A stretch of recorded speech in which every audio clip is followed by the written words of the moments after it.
નમસ્કાર વિદ્યાર્થી મિત્રો, તો ફરીથી આવી ગયા છીએ આપની સમક્ષ એક નવી જ ઇન્ફોર્મેશન, નવી જ માહિતી અને નવો જ વિડીયો લેક્ચર લઈને.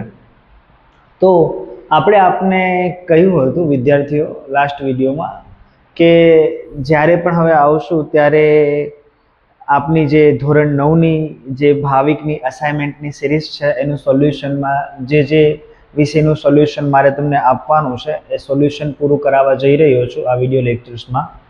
તે ઉપરાંત વિડીયો લેક્ચર શરૂ કરતા પહેલા ધોરણ 10 અને ધોરણ 12ના વિદ્યાર્થીઓ માટે એક ખુશખબરી પણ હું અત્યારે જે છે એ જાહેરાત પણ કરવા આવ્યો છું. તો ખુશખબરી એ છે, આપને પાછળ જે દેખાઈ રહ્યું છે એ પ્રમાણે આપને ખ્યાલ આવી ગયો હશે કે અત્યારે હાલમાં 18 તારીખ પછી જેટલા પણ વિદ્યાર્થીઓ છે ધોરણ 10 અને 12ના, એ લોકોને વેકેશનનો ટાઈમ છે, એન્જોયમેન્ટનો સમય જે છે એ શરૂ થઈ ગયો છે. તો આ એન્જોયમેન્ટના સમયને, આ વેકેશનના સમયને આપણે થોડો સદઉપયોગ કરીએ અને સદઉપયોગ કરીને તમે તમારું જે ડિજિટલ ટેકનોલોજીના આધુનિક યુગમાં જો આગળ વધવા માંગો છો તો કેટલાક કોર્સ જે છે એ અમારી બ્રિલિયન્ટ એકેડમી જે છે એ વેકેશન કોર્સ પણ અત્યારે જે છોકરાઓ માટે શરૂ કરવા જઈ રહી છે. આમ તો સ્ટાર્ટ જ શરૂ જ છે, વિદ્યાર્થીઓ એના માટે આવી જ રહ્યા છે, બટ ખાસ કરીને ધોરણ 10 અને 12ના વિદ્યાર્થીઓ માટે આ એક જાહેરાત છે, બરાબર, જેમાં તમે વેકેશનનો સમયનો સદઉપયોગ કરી તમારા કૌશલ્ય જે છે એનો વધારો અને તમારા ભવિષ્યને દિશા આપી શકો છો. આપને ખ્યાલ જ છે કે અત્યારે આર્ટિફિશિયલ ઇન્ટેલિજન્સનો જમાનો છે. ટેકનોલોજીમાં જો તમારે આગળ વધવું છે, કોઈ બી જગ્યાએ કેરિયર બનાવવા માંગો છો, કોઈ પણ ક્ષેત્રમાં તમે કેરિયર બનાવવા માંગતા હોય તો કોમ્પ્યુટર જે છે બહુ જ જરૂરી હોય છે, બરાબર. તો આ જે 2 મહિના કે 2.5 મહિનાનો જે તમને સમય મળ્યો છે, આ સમયનો થોડો સદઉપયોગ કરીને તમે આ અમારા જે કોર્સીસ છે તે કોર્સીસ જોઈન કરી શકો છો. ખાસ કરીને કોઈ એવા વિદ્યાર્થીઓ હોય ધોરણ 10માં જે વિદ્યાર્થીઓને આગળ જઈને કોઈ કોમર્સની લાઈન લેવી હોય, આર્ટ્સની લાઈન લેવી હોય, અથવા સાયન્સમાં પણ જે છે અલગ અલગ લાઇન્સ જે છે એ લેવી હોય, જેમ કે સિવિલમાં જવાનું હોય 12 સાયન્સ કરીને, પછી કોઈ મેકેનિકલમાં જશે, તો એના માટે પણ કોર્સીસ છે અમારી પાસે. અને જે આર્ટ્સ અને કોમર્સના આગળ જઈને જે કોઈ વિદ્યાર્થીઓ ઓબ્ટેન કરવા માંગે છે તો એના માટેના પણ કોર્સીસ અમારી પાસે ઉપલબ્ધ છે, બરાબર. તો અહીંયા કેટલાક કોર્સ આપેલા છે. PGDCA જે છે તમારા માટે નથી, એક પોસ્ટ ગ્રેજ્યુએશન કોર્સ હોય છે. પછી ASP.NET છે, ખાસ કરીને માઇક્રોસોફ્ટ એડવાન્સ, માઇક્રોસોફ્ટ એક્સેસ છે. પછી ગ્રાફિક ડિઝાઇનિંગમાં જો આગળ વધવા માંગતા હોય તો DTP છે, ડેસ્કટોપ પબ્લિકેશન છે.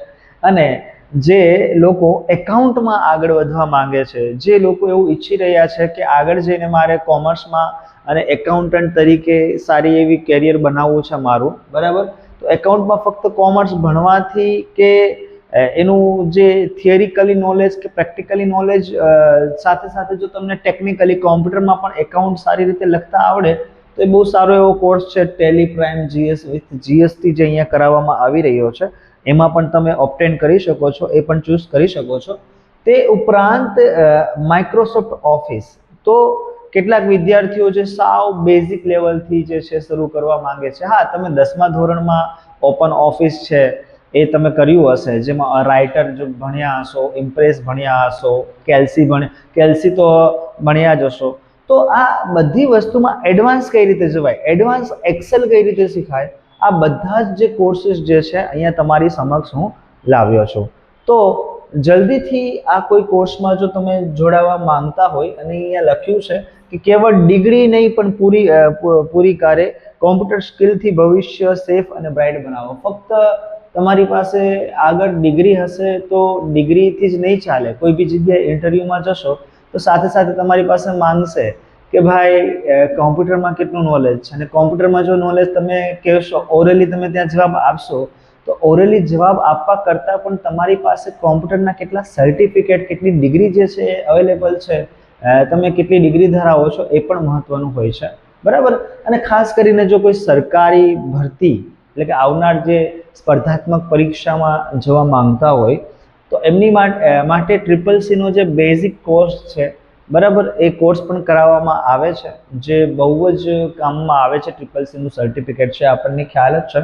પ્લસ આ જે પણ કોર્સીસ છે એ બધા જ કોર્સ માટે અમે જે સર્ટિફિકેટ આપી રહ્યા છીએ એ government of India ministry of corporate affairs તરફથી આવી રહ્યું છે અને સરકાર માન્ય કોર્સ કરાવવામાં આવી રહ્યા છે. એટલે કે જે કોર્સના અંતે તમને જે પણ સર્ટિફિકેટ અહીંયાથી મળવાનું છે, મળવાપાત્ર છે, એ સર્ટિફિકેટ જે છે એ કોઈ બી જગ્યાએ તમે અહીંયાથી જોબમાં લાગો છો, ધોરણ 12 પછી કોઈ એવા વિદ્યાર્થીઓ હોય કે જેને ઘરની પરિસ્થિતિને ધ્યાનમાં રાખીને ધોરણ 12 પછી પણ પાર્ટ ટાઈમમાં કોલેજ અને પાર્ટ ટાઈમમાં જોબ કરવાની ઈચ્છા ધરાવતા હોય, બરાબર, કોઈ જગ્યાએ તો ઓફિસ એક્ઝિક્યુટિવ માટે જવા માંગતા હોય, તો એ બધી જ જગ્યાએ તમે જશો તો ઇન્ટરવ્યુમાં સાથે સાથે તમને કોમ્પ્યુટરનું તમે રેઝ્યુમેમાં તમારું લખો છો, તમારા જે બી તમારું સીવી બનાવો છો એમાં લખો છો, તો આ બધા કોર્સ જો લખેલો હોય તો એક કહેવાય ને કે 4 ચાંદ લાગી જાય છે રિઝ્યુમેમાં, બરાબર. તો જલ્દીથી આ વસ્તુ ઓબ્ટેન કરી લેશો. અમારો નંબર અહીંયા આપેલો જ છે, ઈમેલ એડ્રેસ પણ આપેલું છે, નંબર પણ આપેલો જ છે 787 પછી 888883. આ મારો ખુદનો કોન્ટેક્ટ નંબર છે. આ નંબર પર વોટ્સએપ પણ કરી શકો છો, પ્લસ આ નંબર પર કોલ કરીને પણ જો વધારે માહિતી લેવા માંગતા હોય આપેલા કોર્સમાંથી, આ સિવાયના પણ બીજા કોર્सेस છે, પણ અહીંયા મેં ફક્ત મહત્વના કોર્સ જે છે જે તમે કરી શકો એની અહીંયા નોંધ લીધી છે. જો હવે આગળ તમે લેંગ્વેજમાં જવા માંગતા હોય તો લેંગ્વેજ પણ છે, પાયથન પણ છે, સી લેંગ્વેજ છે, C++ છે, જાવા સ્ક્રિપ્ટ છે. 11મા 12મામાં તમારે કોમ્પ્યુટરમાં શું આવશે એ પણ તમારે જાણવું હોય તો એના પણ કોર્सेस અહીંયા ચાલુ જ છે, બરાબર.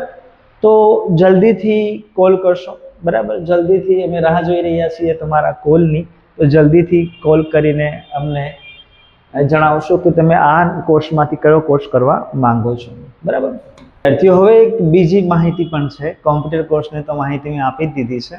હવે આ માહિતી જે છે એ જે પણ વિદ્યાર્થીઓ ધોરણ 1 થી ધોરણ 12 સુધીમાં એજ્યુકેશન માટે સારી ઇન્સ્ટિટ્યૂટ શોધી રહ્યા છે, ખાસ કરીને સરખેજમાં, બરાબર, તો અમને જણાવતા આનંદ થાય છે કે બ્રિલિયન્ટ એકેડમી તરફથી અમે ધોરણ 1 થી તેમજ 12 સુધીનું સંપૂર્ણ કોચિંગ એ પણ ઇંગ્લિશ તેમજ ગુજરાતી મીડિયમમાં પ્રોવાઈડ કરી રહ્યા છીએ.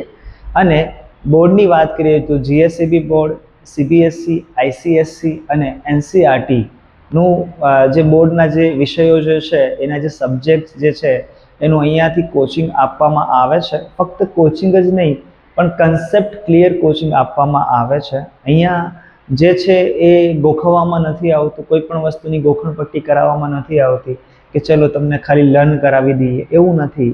એક્ઝામને ધ્યાનમાં રાખીને તો અહીંયા તમને તૈયારી કરવામાં આવે છે, પણ ખાસ કરીને તમારો જે પાયો કઈ રીતે મજબૂત થાય, તમારો કોન્સેપ્ટ કઈ રીતે મજબૂત થાય એના ઉપર, અને ખાસ કરીને બ્રિલિયન્ટ એકેડમી જે છે એ નોલેજ જે છે એ બેસ્ટ લેવલનું આપવા માટે હંમેશા તત્પર હોય છે. હંમેશા અમારા પ્રયત્ન હોય છે કે આપ લોકોને કઈ રીતે બેસ્ટ નોલેજ આપી શકીએ, અને ક્વોલિટીમાં માને છે, નહીં કે ક્વોન્ટિટીમાં.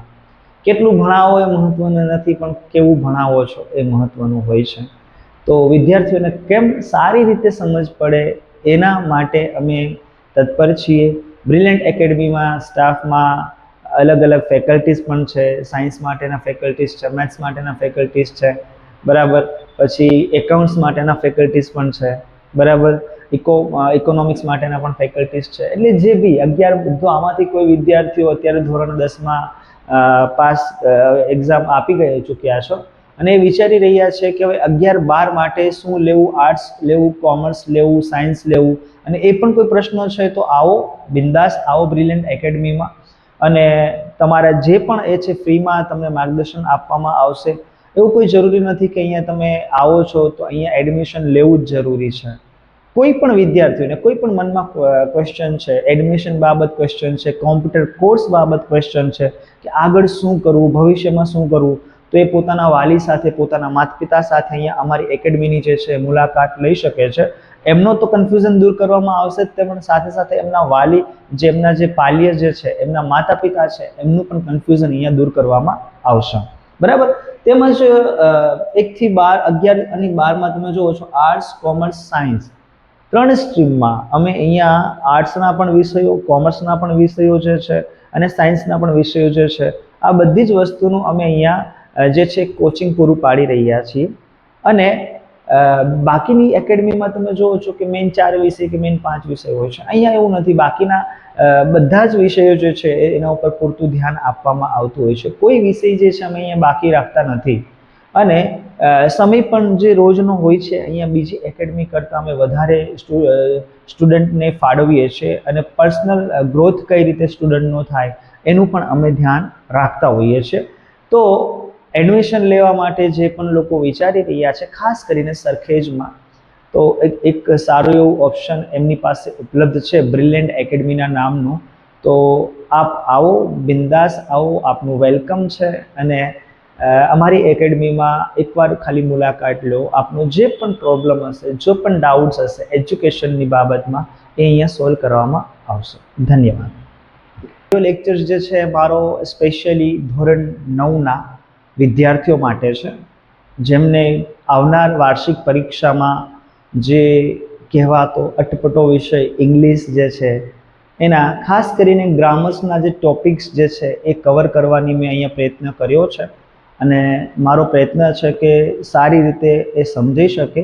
ફક્ત ક્વેશ્ચનનો જવાબ જ નહીં, પણ મેં એ એક્સપ્લેન કરવાની પણ ટ્રાય કરી છે કે કઈ રીતે આ જવાબ આવે છે, તો કઈ રીતે બને છે, એનું કારણ શું છે, એક્સપ્લેનેશન સાથે અહીંયા મેં સમજાવવાની ટ્રાય કરી છે.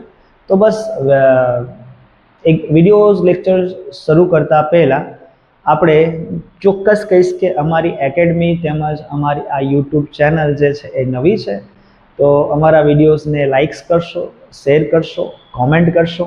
તેમજ ઘરે બેઠા જે પણ વિદ્યાર્થીઓ તૈયારી કરી રહ્યા છે ધોરણ 9ની, જે મોંઘી દાટે કોઈ એકેડમીમાં એડમિશન લઈ શકતા નથી, જેમને પોસાતું નથી, બરાબર, તે અમારી એકેડમીનો પણ મુલાકાત કરી શકે છે. તેમજ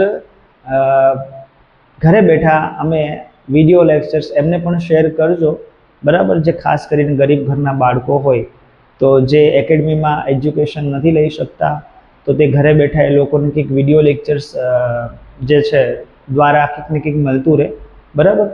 તો મેં ટ્રાય કરી છે કે ભાવિકનું જે અસાઇનમેન્ટ છે એ અસાઇનમેન્ટનું ઇંગ્લિશ વિષયના, જે ખાસ કરીને તમારા વિભાગ સી, બરાબર, વિભાગ સીમાં આપેલો છે કે કેટલોક પોર્શન વિભાગ સીમાં છે, કેટલોક પોર્શન વિભાગ ડીમાં છે, બરાબર, કેટલોક પોર્શન વિભાગ બીમાં પણ આપેલો છે. તો એ બધા જે પોર્શન જે છે એ કવર કરવા માટે મેં અહીંયા પ્રયત્ન કર્યો છે. તો અહીંયા તમે જોઈ જ રહ્યા છો ડિકોડિંગ ઇંગ્લિશ ગ્રામર. આજનો આપણો ટોપિક છે decoding English grammar, language function, direct indirect speech, પછી કન્જક્શન છે. આ બધી જ વસ્તુ જે છે અહીંયા WH વાળા ક્વેશ્ચન છે, એ બધી જ વસ્તુ અહીંયા મેં આવરી લેવાનો ટ્રાય કર્યો છે. તો નમ્ર વિનંતી છે કે આ વિડીયોને ફોલો કરશો, આ વિડીયો અમારી ચેનલને ફોલો કરશો, તેમજ આ વિડીયોને શેર કરશો, લાઈક કરશો, જેથી બીજા વિદ્યાર્થીઓને પણ આ વિડીયો મળી રહે, બરાબર.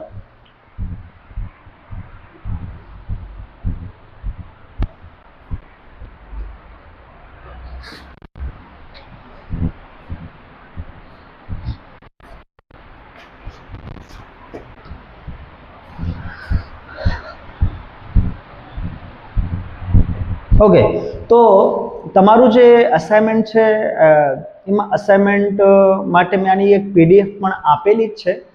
જે વિદ્યાર્થીઓ પાસે હજી પણ મારી પીડીએફ જે છે એ નથી પહોંચી, બરાબર, એ પીડીએફ લેવા માટે અમારો જે એકેડમીનો કોન્ટેક્ટ નંબર છે એ નંબર પર કોલ કરી શકે છે અથવા મેસેજ કરી શકે છે. એમના વોટ્સએપ નંબર પર પીડીએફ જે છે એ સેન્ડ કરી આપવામાં આવશે.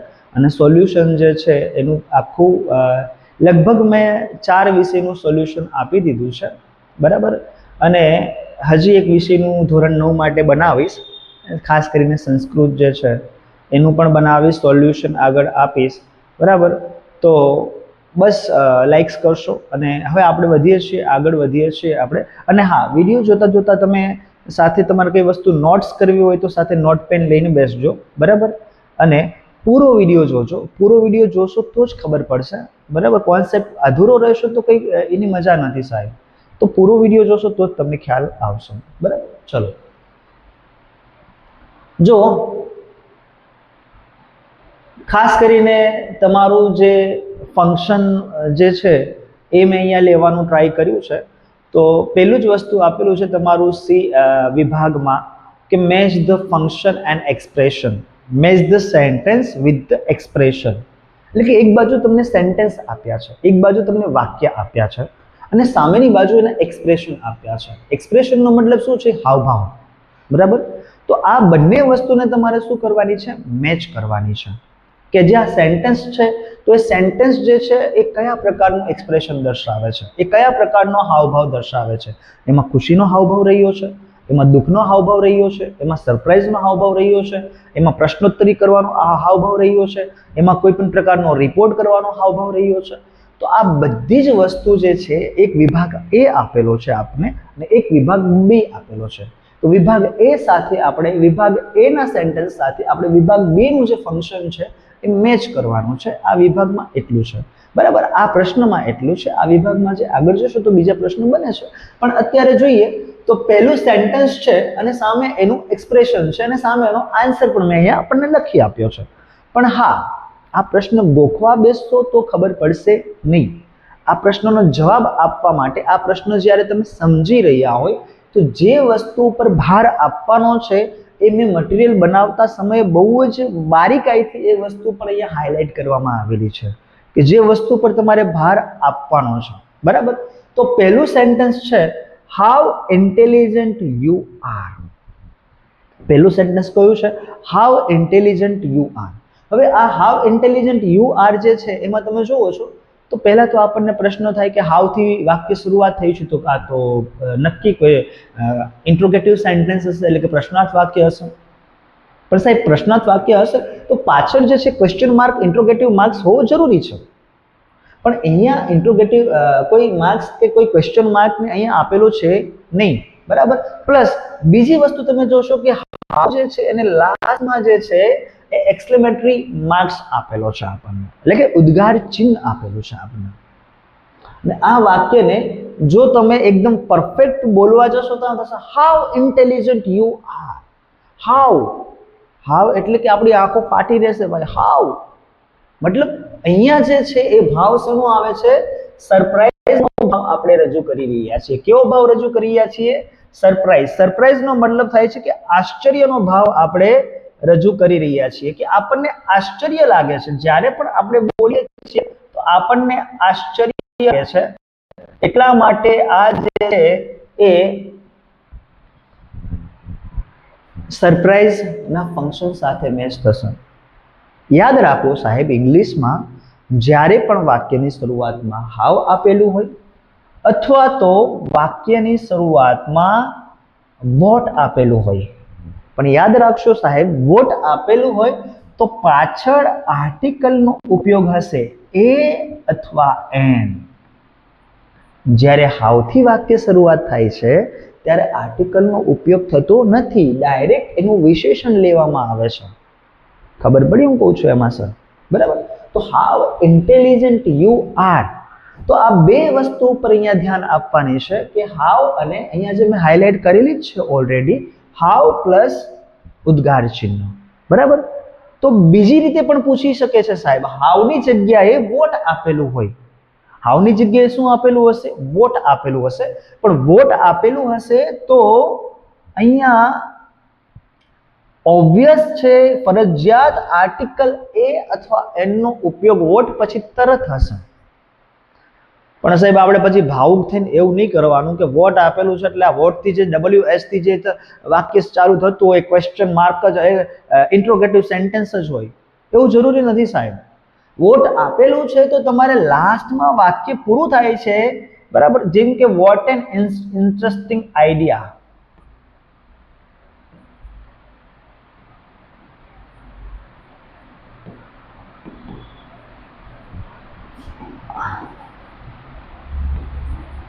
તો અહીંયા પાછળ જે છે શું આપેલું છે એના ઉપર ધ્યાન રાખવું. તો અહીંયા પાછળ જે છે એ શું આપેલું છે આપણને? ઉદ્ગાર ચિહ્ન આપેલું છે. તો યાદ રાખશો મિત્રો, વાક્ય બે રીતે સ્ટાર્ટ થઈ શકે છે. એક તો હાઉથી સ્ટાર્ટ થઈ શકે છે, પણ હાઉથી સ્ટાર્ટ થાય છે એટલે તરત આપણી નજર, આ એક શોર્ટકટ ટ્રીક છે, વાક્ય હાઉથી થાય અને વાક્યમાં લાસ્ટમાં જે ઉદ્ગાર ચિહ્ન આપેલું છે બરાબર. એનો મતલબ કે આ જે વાક્ય જે છે એ સરપ્રાઈઝ એક્સપ્રેસ કરી રહ્યું છે. એક્સપ્રેસ કરવું એટલે કે રજૂ કરી રહ્યું છું, આપણને સામે આમ બતાવી રહ્યા છે. એક્સપ્રેસ કરવું મતલબ રજૂ કરવું, આપણને બતાવી રહ્યા છે. ખબર પડી કોશામાં? બરાબર. પછીનું વાક્ય છે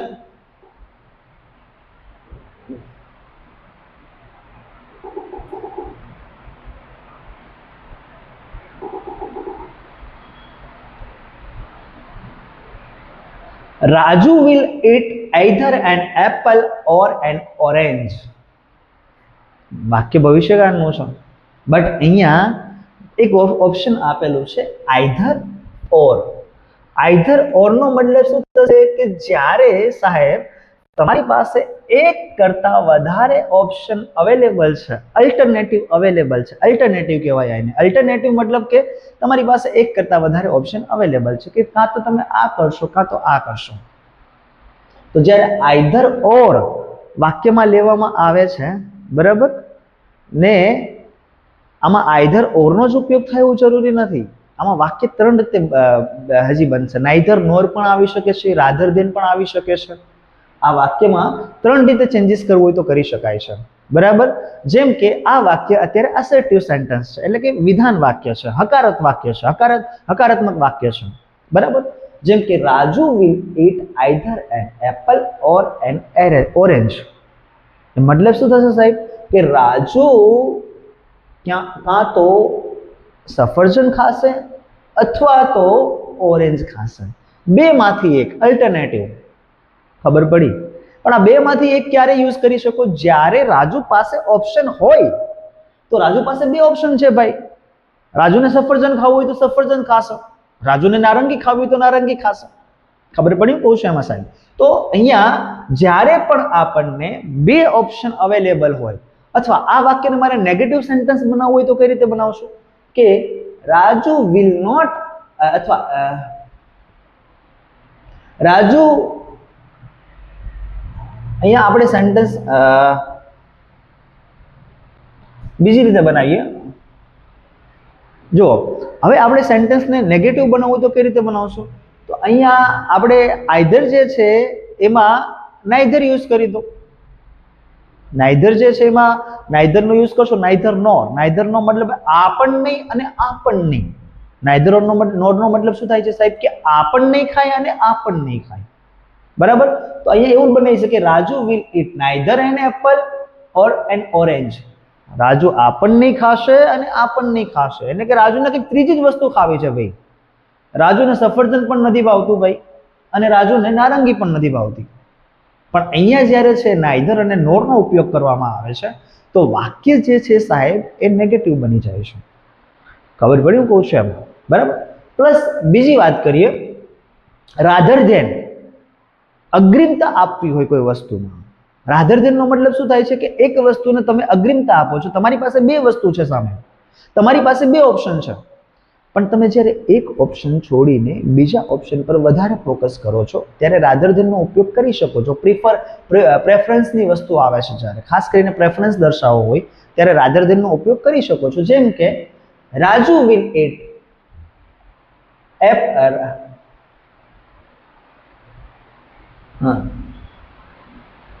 યસ, જો જેમ કે Raju will eat an apple rather than an orange. મતલબ શું થયું સાહેબ કે રાજુ જે છે એ એપલ ખાશે, સફરજન ખાશે, rather than orange એટલે કે ના બદલે. એની પાસે બે ઓપ્શન છે પણ એ જે છે એપલ ખાવા માંગે છે, નહીં કે ઓરેન્જ. એને ઓરેન્જ એટલું બધું ભાવતું નથી ભાઈ રાજુને. રાજુને વધારે જે છે ફોકસ એના ઉપર કરે છે, સફરજન ઉપર કરે છે. ખબર પડી? બરાબર. તો આ પણ એક અલ્ટરનેટિવ ડિસ્ક્રિપ્શન છે, આમાં પણ તમે વાક્ય બનાવી શકો છો, બરાબર. પછીનું ઓપ્શન આપેલું છે Ahmedabad is bigger than Baroda. તો જો સાહેબ આ જે છે ડિગ્રીનો ક્વેશ્ચન છે, ડિગ્રીનું સેન્ટેન્સ છે, બરાબર. ઇંગ્લિશમાં જોવા જઈએ તો 3 ડિગ્રી છે. એક છે પોઝિટિવ, એક છે કમ્પેરેટિવ અને એક છે સુપરલેટિવ ડિગ્રી. તો અહીંયા જે આપેલું છે કમ્પેરેટિવ ડિગ્રીનું ઓપ્શન આપેલું છે, એટલે કે કમ્પેરિઝન કરેલું છે. અહીંયા લખેલું છે કમ્પેરિંગ પ્લેસ. અહીંયા મેં જવાબ આપેલો જ છે, કમ્પેરિંગ પ્લેસ આવે છે. આ ઓપ્શનનો જવાબ ઓપ્શન બી આવે છે, કમ્પેરિંગ પ્લેસ. પણ તમારે સમજવું પડશે, 3 ડિગ્રી તમારે સમજવી પડશે. જો 3 ડિગ્રી સમજશો તો જ જે છે આવા પ્રશ્નના જવાબ આપી શકશો. ને અહીંયા મારી જે ટ્રાય છે એ છે કે તમને કન્સેપ્ટ કઈ રીતે ક્લિયર કરાવવો. હવે 3 ડિગ્રી કઈ કઈ છે? તો 3 ડિગ્રી જે છે અહીંયા મારે લખવી હોય તો હું લખી શકું આ રીતે. 3 ડિગ્રી જે છે મારે લખવી હોય તો આ રીતે આપણે લખી શકીએ.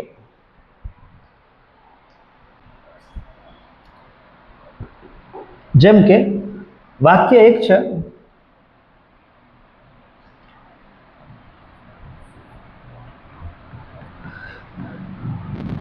અહેમદાબાદ is as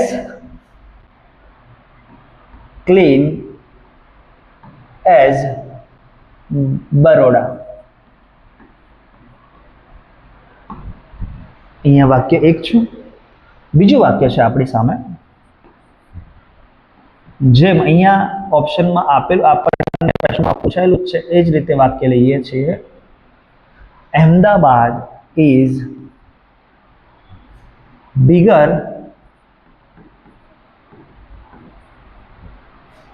than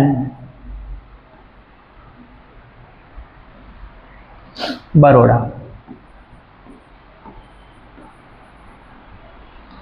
ત્રીજું વાક્ય છે, અહેમદાબાદ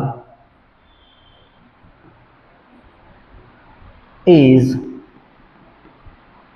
અહીંયા નીચે લઉં છું, અહીંયા આપેલું છે એટલા માટે યાદ રાખજો. અહેમદાબાદ is biggest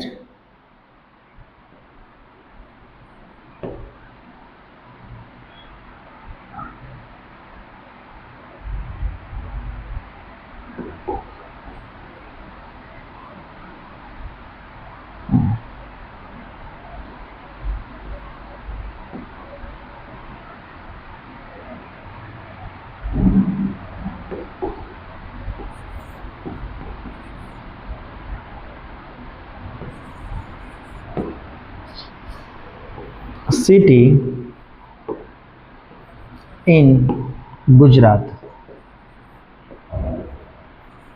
જો હવે 3 વાક્ય આપણી સામે આપેલા છે, તો 3 વાક્ય જે આપેલા છે એનો મતલબ શું થાય છે એ સમજીએ.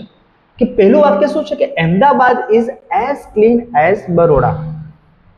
તો જ્યારે બે જગ્યાને અથવા બે વસ્તુને સમાન ગુણધર્મથી કમ્પેર કરવામાં આવે છે અને એવું દર્શાવવામાં આવે છે કે બંને વસ્તુ જે છે એમાં સમાન ગુણધર્મ છે, કોઈ ઊંચ નથી કોઈ નીચ નથી, એટલે કે કોઈ પણ જે છે ચડિયાતી વસ્તુ નથી, કોઈ નિમ્ન કક્ષાની નથી, ત્યારે અહીંયા જે ગુણધર્મ જે છે એ આ ગુણધર્મ છે બરાબર ચોખ્ખું, જેને તમે એડજેક્ટિવ પણ કહી શકો છો, વિશેષણ પણ કહી શકો છો બરાબર.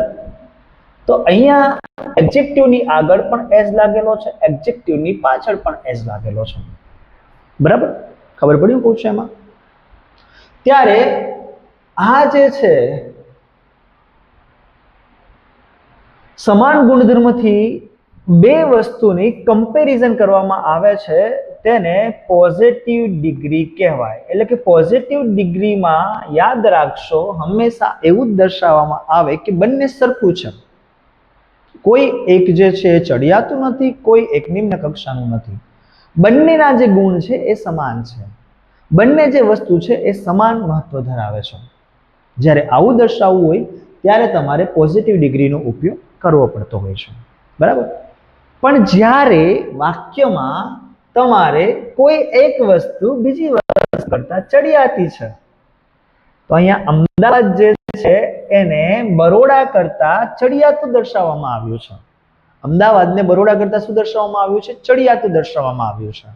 તો જ્યારે અમદાવાદને બરોડા કરતા ચડિયાતું દર્શાવવામાં આવ્યું છે તો અહીંયા કમ્પેરેટિવ ડિગ્રીનો ઉપયોગ થાય છે. એટલા જ માટે જે પણ વિશેષણ છે એ વિશેષણની પાછળ ER લાગશે, અથવા તો આગળ તમે ધોરણ 10 માં આવશો તો કેટલાક એવા પણ છે જ્યાં આગળ વિશેષણની આગળ મોર લગાવવું પડતું હોય છે ખબર પડી? એ આપણે આગળ શીખશું, આગળનો પ્રશ્ન છે, બરાબર. પછી તો યાદ રાખશો, પોઝિટિવ ડિગ્રીમાં મેં શું કીધું, બંને સમાન છે એવું દર્શાવવું છે. જ્યારે કમ્પેરેટિવ ડિગ્રીમાં શું કીધું કે એક જે છે ચડિયાતું છે અથવા એક નિમ્ન કક્ષાનું છે, આવું દર્શાવવું છે, બરાબર. તો આને કહેશું કમ્પેરેટિવ ડિગ્રી. આને શું કહેશું આપણે? Comparative degree. પણ જ્યારે મારે એવું દર્શાવવું છે કે અમદાવાદ છે એ ગુજરાતના જેટલા પણ સિટી છે બધા કરતા મોટું છે, બધા કરતા મોટું છે, એટલે કે સર્વમાં જેટલા પણ છે, જેટલું પણ છે એમાં બધા કરતા શ્રેષ્ઠ, સર્વશ્રેષ્ઠ. તો જ્યારે સર્વશ્રેષ્ઠ મારે દર્શાવવું હોય ત્યારે અહીંયા જે પણ વિશેષણ છે એ વિશેષણની પાછળ, એડજેક્ટિવની પાછળ EST લાગશે, યાદ રાખશો. બધા છે EST લાગે એવું જરૂરી નથી, કેટલાક શબ્દ જે છે ઇરેગ્યુલર એડજેક્ટિવ પણ છે, એ પણ આગળ જઈને જોઈશું આપણે. હજી તો એ બધી વાર છે. આ તો ફક્ત અત્યારે આપણું એક ખાલી એક આ પ્રશ્નમાં છે. હજી મેં આ ટોપિક ચાલુ નથી કર્યો ડિગ્રીનો, હજી મેં આમાં ડિટેલમાં મેં નથી લીધું સાહેબ, બરાબર. આ તો ખાલી એક સમજણ માટે છે કે આટલું યાદ રાખવાનું. 3 વસ્તુ યાદ રાખશો કે જ્યારે પોઝિટિવ ડિગ્રી હોય ત્યારે બંને વસ્તુ સમાન, કમ્પેરેટિવ ડિગ્રી હોય ત્યારે બંને વસ્તુમાં એક વસ્તુ ચડિયાતી, એક વસ્તુ નિમ્ન કક્ષાની, જ્યારે સુપરલેટિવ ડિગ્રી હોય એટલે કે સર્વમાં શ્રેષ્ઠ. ખબર પડી સાહેબ? ઓકે, બરાબર. પછી આપણે જોઈએ, આગળ વધીએ.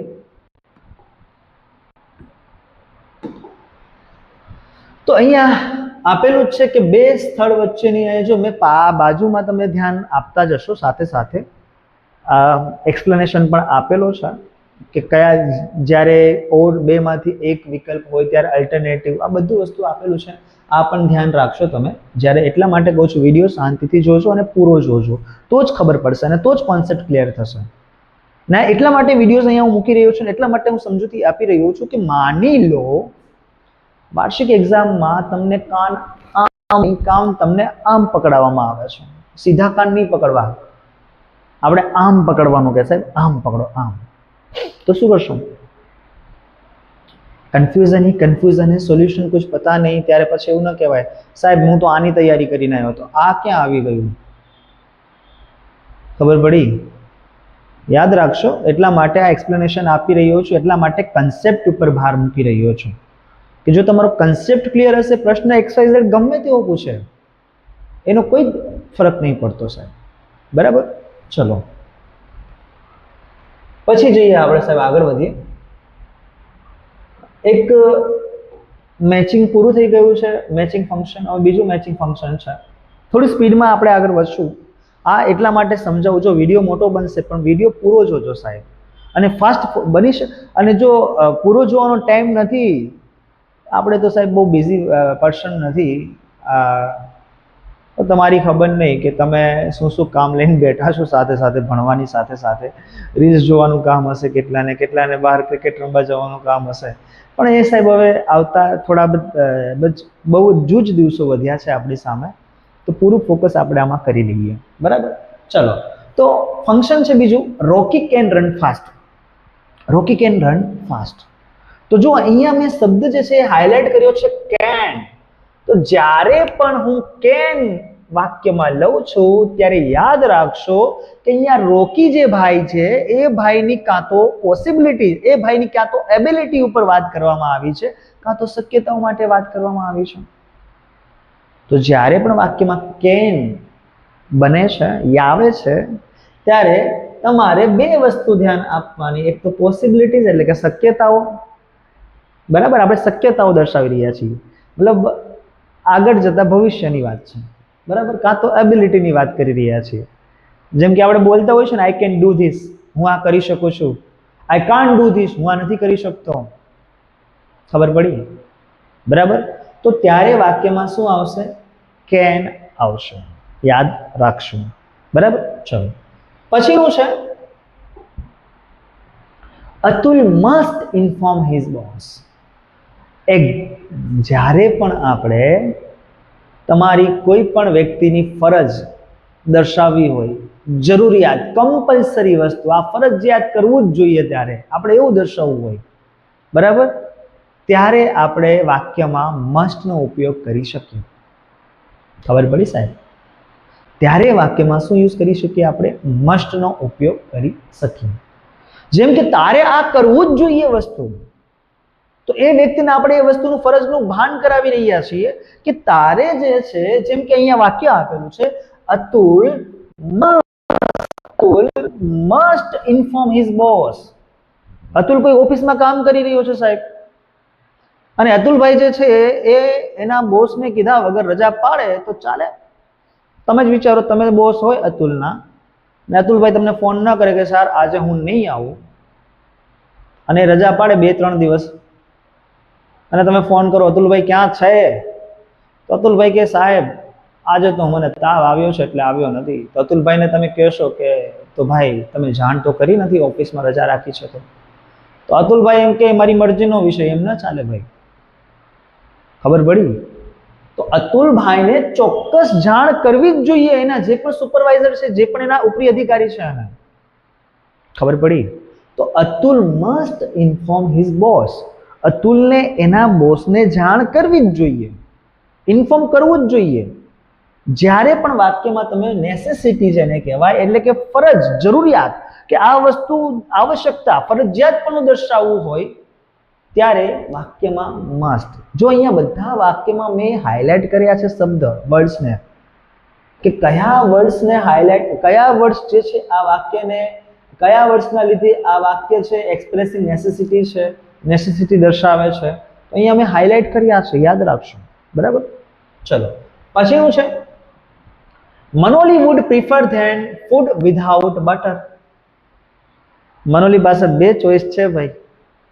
મનોલી જે છે એ છોકરી પાસે 2 ચોઈસ છે, કે કાં તો એ જે ફૂડ છે, એ જે ખોરાક લઈ રહી છે, એ ખોરાકમાં બટર એટલે કે માખણ સાથે પણ લઈ શકે છે, અથવા માખણ વગર પણ લઈ શકે છે. ખબર પડી? કોઈને ગમતું એવી માખણ સાથે ખાવું, કોઈને ન ગમતું એ માખણ સાથે ખાવું. તો અહીંયા ઓપ્શન શું આપેલું છે? Would prefer. તો અહીંયા શબ્દ જે છે પ્રિફર, પ્રિફરનો મતલબ થાય છે અગ્રિમતા આપવી. અગ્રિમતા આપવી, પ્રિફર પણ થાય, અગ્રિમતા આપવી પણ થાય. તો 2 વસ્તુ છે, જે 2 વસ્તુમાંથી મનોલી જે છે એ અગ્રિમતા શેને આપશે? તો અહીંયા આપેલું છે વાક્યમાં સાહેબ કે Manoli would prefer the food without butter. નહીં ગમતું એને ભાઈ, ડાયટિંગ ઉપર છે, એને ફેટ નહીં થવું ભાઈ, જાડી નહીં થવું એને. હોય ભાઈ મનમાં છોકરીઓને કે જાડી થઈ જઈશ ભાઈ, બટર વધારે પડતું માખણ ન ખવાય, ખોરાકમાં ન લેવાય, ડાયટિંગ ઉપર ચાલી રહ્યું છું, બોડી વધી જશે મારું, મારે હેલ્થી નહીં થવું. તો એમાં માને છે ભાઈ, હેલ્થ કોન્શિયસ છે મનોલી. ખબર પડી? એટલા માટે મનોલી જે છે એને ફૂડ જે છે એ કેવું ખાવું છે? વિધાઉટ બટર ખાવું છે. આ માન્યતા હોય છે ભાઈ, એવું કંઈ હોતું નહીં બટર. બાકી છોકરાઓ તો દાબજો બટર, જેટલું કે દાબવું હોય એટલું, કંઈ પ્રોબ્લેમ નથી બટરમાં. બરાબર? ચલો પછી છે ત્રીજું જોડકું. બરાબર? લાસ્ટમાં જુઓ, તમારા જે ધોરણ 9માં બહુ જ લિમિટેડ ગ્રામરના કન્સેપ્ટ છે. એટલા બધા ગ્રામરના કન્સેપ્ટ નથી, એટલું બ્રોડ સેન્સમાં તમને ગ્રામર નથી પૂછવામાં આવતું ધોરણ 9માં. એટલા માટે જે આપણે પહેલામાં જે સમજ્યા હતા એ ફરીથી આવી ગયું. હાઉ ફેન્ટાસ્ટિક ઇટ વોઝ, તો આપણે ફરીથી આપણને ખ્યાલ જ છે. પણ હા, અહીંયા આન્સર જે છે એમાં થોડુંક અલગ આપી દીધું છે. પણ આપણો આન્સર ભલે અલગ આપે. પહેલામાં આપણે શીખ્યા હતા, કન્સેપ્ટ યાદ કરો, કે વાક્યની શરૂઆતમાં હાવ છે, અને લાસ્ટમાં ઉદ્ગાર ચિહ્ન છે, એક્સક્લેમેટરી ચિહ્ન છે. તો ચલો હાવ ખબર ના પડે તો એક્સક્લેમેટરી ચિહ્ન તો ખબર પડે છે આપણને, એક્સક્લેમેટરી માર્ક્સ તો ખબર પડે છે આપણને. તો એના ઉપરથી એક્સપ્રેશન શું આવશે? એક્સક્લેમેશન. ખબર પડી સાહેબ? બરાબર? ચલો પાછું આવ્યું સાહેબ મસ્ટ વાળું, ફરજિયાતપણું, કમ્પલસરી, ફરજિયાતપણું, મેન્ડેટરી. તો જ્યારે મસ્ટ આવે ને ત્યારે પણ ફરજિયાતપણું દર્શાવવામાં આવે છે, યાદ રાખશો. અને મસ્ટની જગ્યાએ જ્યારે માની લો કે અહીંયા 2 બીજા યુઝ કરી શકો, હેવ અને હેઝ. પણ અહીંયા ત્રીજો પુરુષ એકવચન છે એટલે આની સાથે હેઝ યુઝ થશે. બરાબર? ત્રીજો પુરુષ એકવચન છે તો તો એની સાથે શું યુઝ થશે? હેઝ. જો અહીંયા વાક્યમાં મસ્ટની જગ્યાએ she has updated herself, મતલબ એટલી બધી તીવ્રતાથી નથી ભાઈ કે આને કરવી જ જોઈએ, કરવી જોઈએ, આપણે એવું માનીએ છીએ કરવી જોઈએ, આપણું એવું એની સલાહ છે, ખબર પડી આમ કરવું જોઈએ એને, બરાબર. તો she has updated herself, તેને પોતાની જાતને અપડેટ કરવી જોઈએ, નહીં તો ફેંકાઈ જશે ભાઈ. દુનિયામાંથી આજે અત્યારે જે હાલમાં આધુનિક જમાનો ચાલી રહ્યો છે, કોઈ પણ વ્યક્તિ પોતાની જાતને અપડેટ ન કરે, પોતાનામાં પરિવર્તન ન લાવે તો એ વ્યક્તિ ફેંકાઈ જાય.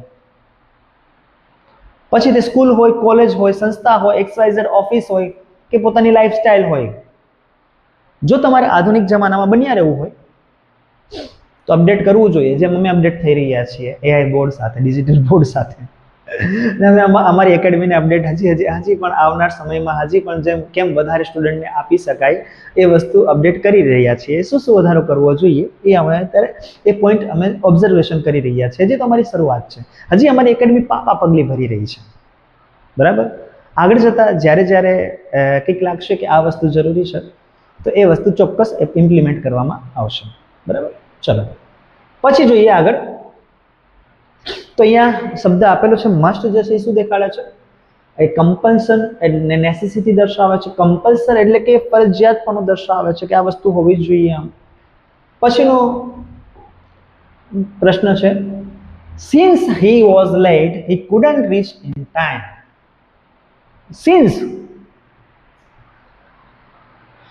એ જે છે એ મોડી હતી એટલા માટે, એટલા માટે, અહીંયા એટલા માટે, અહીંયા જે છે એ શું દર્શાવી રહ્યું છે? કારણ દર્શાવી રહ્યું છે.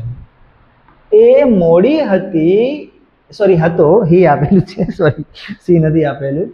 સિન્સ હી વોઝ લેટ, તે મોડો હતો. બની શકે ભાઈ સવારથી ભાઈને મોડું થયું હોય ઉઠવામાં, સવારથી જ બધી વસ્તુ જો એક, હા સવારમાં જેટલું તમે ઉઠવાનું મોડું રાખશો તો આખો દિવસમાં બધા કામ મોડા જ થશે. એટલે સવારે ટાઈમ ટુ ટાઈમ ઉઠી જવું, ટાઈમ ટુ ટાઈમ નાસ્તો કરી લેવો, રાત્રે એટલું ટાઈમ ટુ ટાઈમ સૂઈ જવું એ પણ જરૂરી છે, બરાબર. તો since he was late he couldn't reach in time, એટલા માટે એ પહોંચી ન શક્યો. તો કારણ છે, કારણ કયું છે?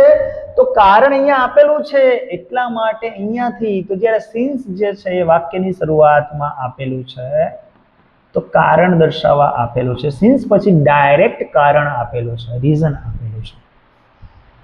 એ કેમ ન પહોંચી શક્યો? કારણ કે એ મોડો હતો એટલા માટે. ભાઈને પકડવાની હશે કે બોમ્બે બરોડાની ટ્રેન, પણ મોડો ઉઠ્યો તો ભાઈ, મોડો ઉઠ્યો તો બધા કામ મોડા જ થવાના ને ભાઈ. તો વહેલું ઉઠી જવું જોઈએ ને ભાઈ. શા માટે મોડું કરીએ આપણે આપણી લાઈફમાં કોઈ પણ કામ કરવું હોય ત્યારે, બરાબર. તમે પણ મોડા ના પડતા. જલ્દીથી ધોરણ 10 માટે કઈ એકેડમી પસંદ કરવી અત્યારે જ વિચારી લેજો. હા, હું એમ નહીં કહું અમારી જ પસંદ કરજો, ગમે તે પસંદ કરો સાહેબ, પણ હા પસંદ કરવી બી, પસંદગી છે એ બહુ ઇમ્પોર્ટન્ટ છે. જ્યારે તમારી સામે ઘણા બધા ઓપ્શન હોય ત્યારે પસંદગી કરવી એ બહુ જ ઇમ્પોર્ટન્ટ વસ્તુ છે. અને સાચી પસંદગી કઈ કરવી એ મહત્વનું છે, બરાબર. તો બી ઇન્ટેલિજન્ટ, થોડા મગજનો ઉપયોગ કરીને થોડું સાચી પસંદગી કરજો. હું એમ નથી કહેતો કે અમારી જ પસંદગી કરજો. હા, તમને જ્યાં ફાવે ત્યાં, તમને જેની પણ, જે ટીચર્સની પણ મેથડ ફાવે ત્યાં એ ટીચર્સ પાસે ભણો. અને હા, બધાને એકેડમી હું એવું ભાર પણ નથી આપી રહ્યો, નહીં તો પછી એવું લાગશે કે સાહેબને પૈસા કમાવા છે એટલે ભાર આપી રહ્યા છે ભાઈ અમારી એકેડમીમાં આવો. ના, એવું નથી ભાઈ. તમે જો પોતાની જાતને સક્ષમ, તમારી જાતે જ તે કેપેબલ હોય કે સારા એવા માર્ક્સ આવે છે તો એકેડમી પસંદ કરવાની કોઈ જરૂર નથી ભાઈ. પણ હા, કોઈક વસ્તુ તમારામાં એવી ખૂટે છે, ખૂટવાનો મતલબ મારો કહેવાનો મતલબ શું છે, મિનિંગ શું છે સમજજો બરાબર, બ્રોડ સેન્સમાં સમજજો. ખૂટવાનું, આજે ખૂટે છે બોલું છું એના, કે કોઈક વસ્તુમાં તમારા માર્ગદર્શનની જરૂર છે, કે આ જગ્યાએ જો થોડુંક માર્ગદર્શન મળી જાય ને તો મારા 70% આવે છે ને 70ની જગ્યાએ 80 હું લઈશ, અથવા 80ની જગ્યાએ 90 હું આ વખતે ક્રોસ કરીશ. થોડુંક આટલું ખૂટે છે, 9માં આટલું કંઈક 50 બાકી રહી ગઈ છે જે 10માં મારે પૂરી કરવી છે. કારણ કે 10માનું જે વર્ષ છે એ 9મામાં જેટલું પણ તમે સિન્સિયર થઈને ભણ્યા છો ને એના ડબલ સિન્સિયર થઈને ભણવાનું છે હવે. કારણ કે બોર્ડનું તમારી જીવનનો પહેલો પડાવ છે આ બોર્ડની એક્ઝામનો. હજી તો ઘણા પડાવ બાકી છે પણ આ પહેલો પડાવ છે જ્યાં તમારું પહેલું સિન્સિયર થવાનું, સિરિયસ થવાની જરૂર છે. બરાબર, યાદ રાખશો. ચલો પછી આગળ વધીએ આપણે ડીકોડિંગ ફંક્શન. તો ચોથું જોડકું તમારામાં આપ્યું છે, લેટ્સ પ્લે. જ્યારે પણ આ લેટ્સ છે ને એનો આખું જો થોડું વિસ્તાર કરું ને તો આ રીતે થશે, લેટ અસ.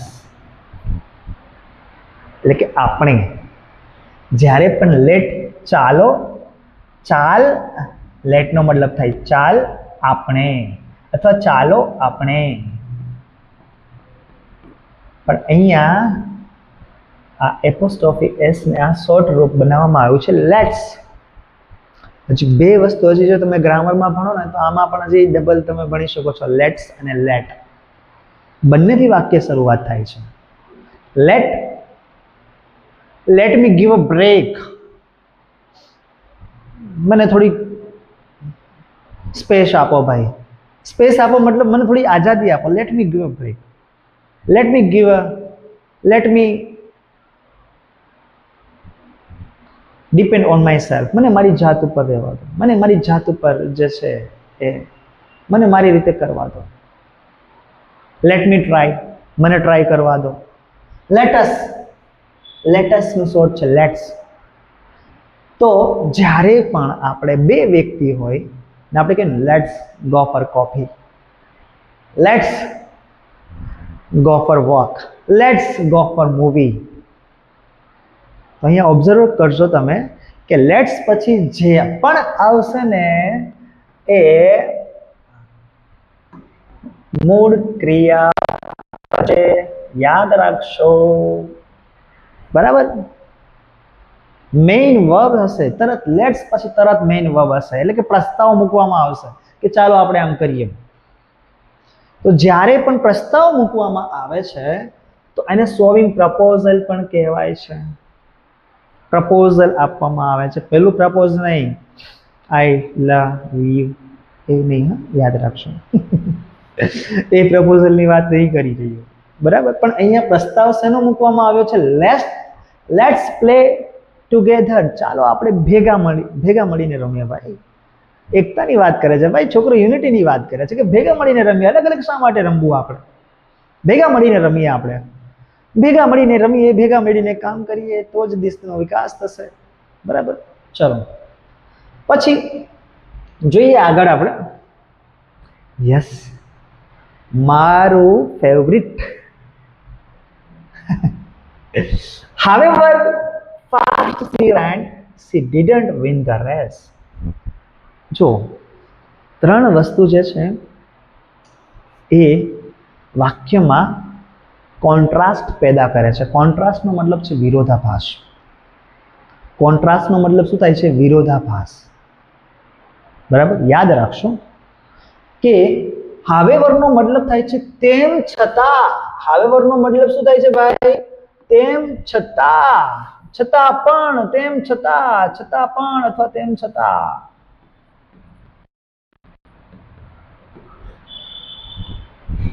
ઓકે, એવા તો ઘણા શબ્દ છે કોન્ટ્રાસ્ટ માટે. બધી યાદ રાખશો. આ વસ્તુ ખાલી જગ્યામાં પણ પૂછી શકે છે. એક્ઝામ્પલ તરીકે અહીંયા ખાલી જગ્યા આપેલી હોય, ખાલી જગ્યા ફાસ્ટ સી રેન. આ રીતે પણ આપેલું હોય આખું વાક્ય, ડોટ ડોટ ડોટ ડોટ. ઓપ્શનમાં તમને આપેલા છે ખાલી જગ્યાના 3 ઓપ્શન આપેલા છે. અહીંયા આપેલું છે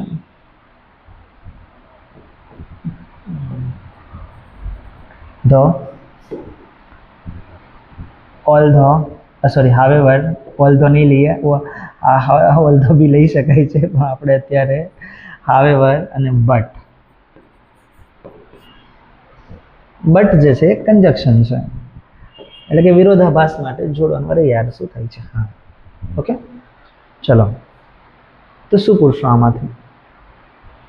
ઓપ્શન આપેલો છે એટલે તમને જવાબ ખ્યાલ આવી જ ગયો છે. પણ મહત્વનું શું છે એ સમજો.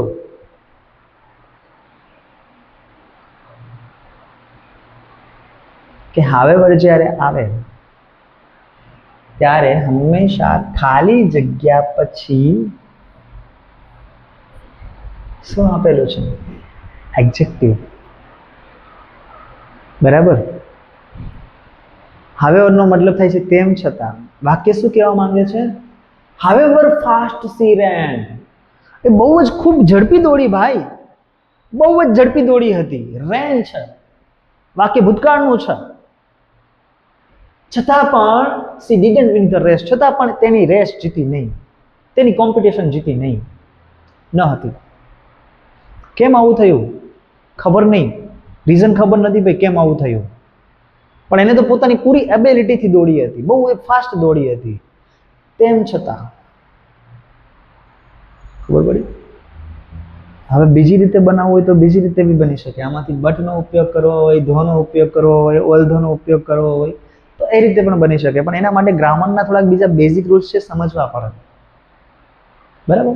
પણ યાદ રાખવાનું, બટ જે છે આ કન્જક્શનમાં તમને જો અત્યારે એકદમ સિમ્પલ સમજાવું કે બટ જે છે એ વાક્યને જોડે છે, કન્જક્શન તરીકે ઉપયોગ થાય છે. વિરોધાભાસ દર્શાવવો હોય, કોન્ટ્રાસ્ટ દર્શાવવો હોય વાક્યનો, ત્યારે બટનો ઉપયોગ થાય છે.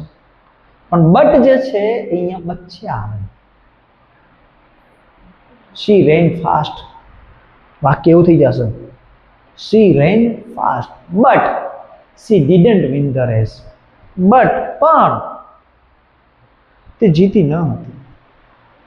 ખબર નહીં કેમ, શું થયું એની સાથે ખબર નથી. બરાબર બરાબર. ચલો, પણ આ જે છે એ હાવેવર જે છે એ વાક્યની પહેલા જ આવે.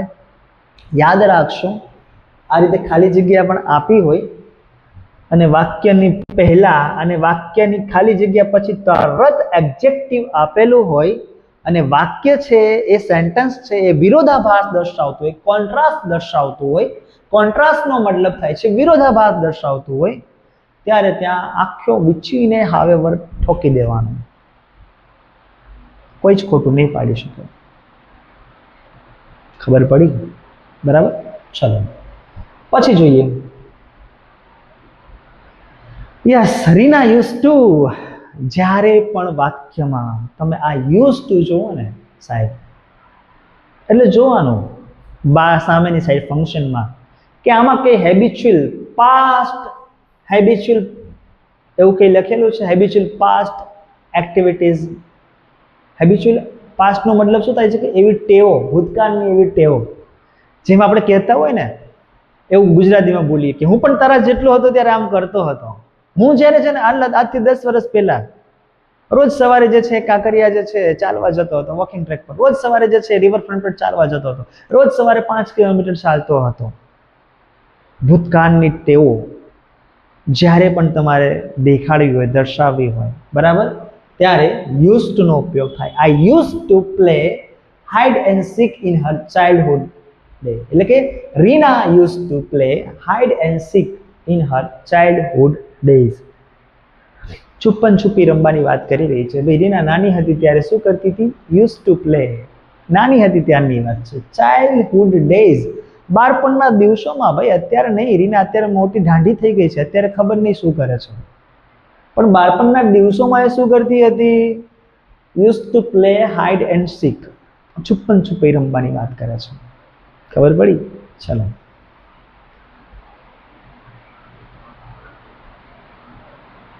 હવે છે રેકગ્નાઇઝ પેટર્ન.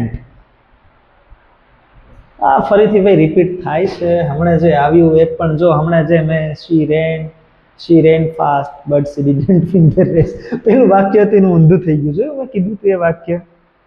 તો બટનો પણ ઉપયોગ કરી શકીએ છીએ. આ પણ શીખી ગયા, આ પણ શીખી ગયા. ફરીથી ઝડપથી જોઈ લઈએ. Let's celebrate the success party. ચાલો ઉજવણી કરીએ જે આપણી સફળતા જે મળી છે, ધોરણ 10ની જે સફળતા મળી છે, ધોરણ 9માં જે વાર્ષિક એક્ઝામ આપીને પછી ને જે તમે મહિનો એક 35 દિવસ જે છે વેકેશન પર જશો, ત્યારે 35 દિવસમાં સફળતા જે તમને મળી છે, જે પણ તમારું રિઝલ્ટ આવ્યું છે એને તમે શું કરશો? સેલિબ્રેટ કરશો. બટ બહુ અર્લી સેલિબ્રેશન થઈ જશે, યાદ રાખજો, કારણ કે હજી ધોરણ 10 બાકી છે અને મેઇન સેલિબ્રેશન તો ધોરણ 10 પછી કરાય. મેઇન ધોરણ 10 પછી પણ ના કરાય.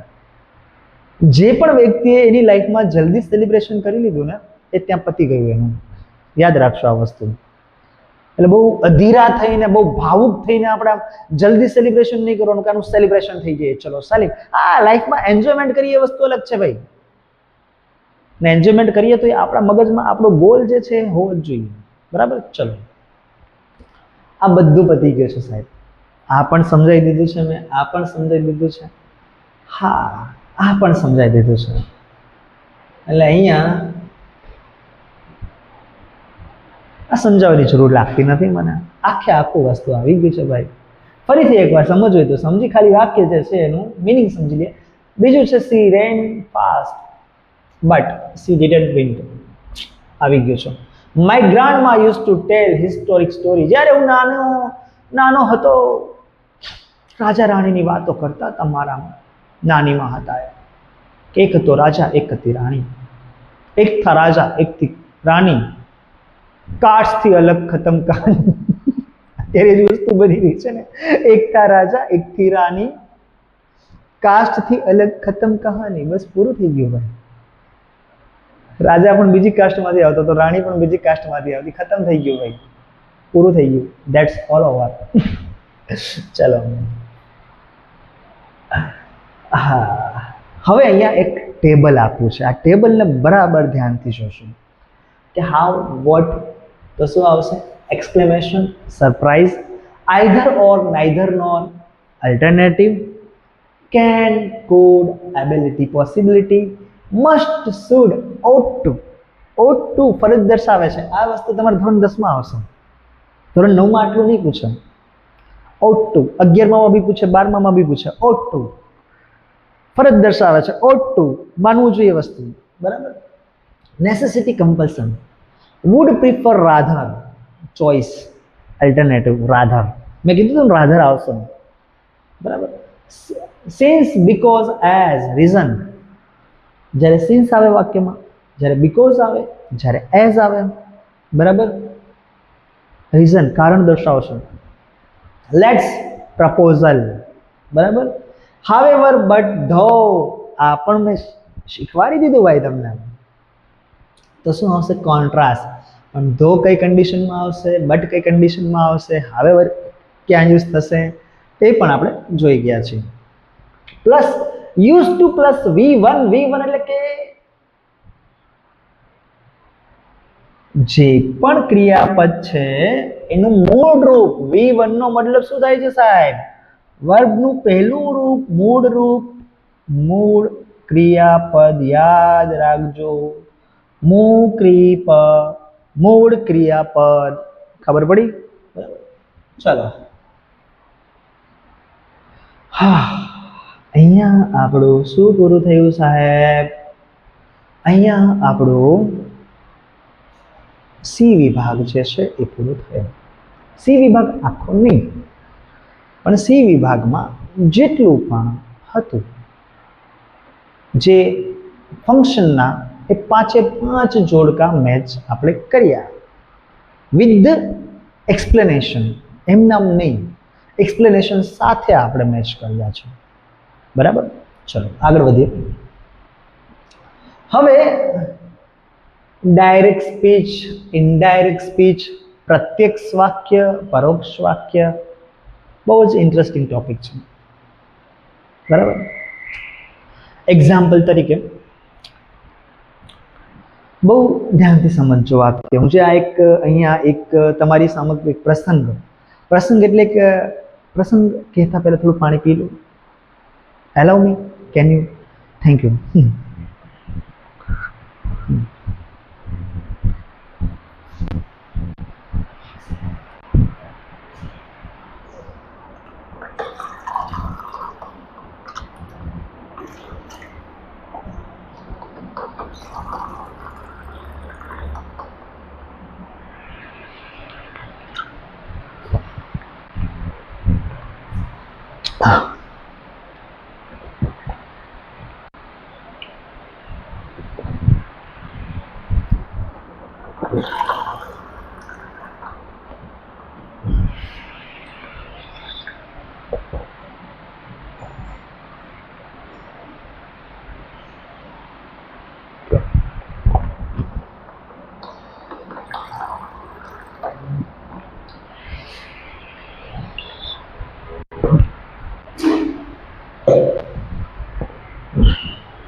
ઓકે, આવી ગયા છીએ આપણે પાછા.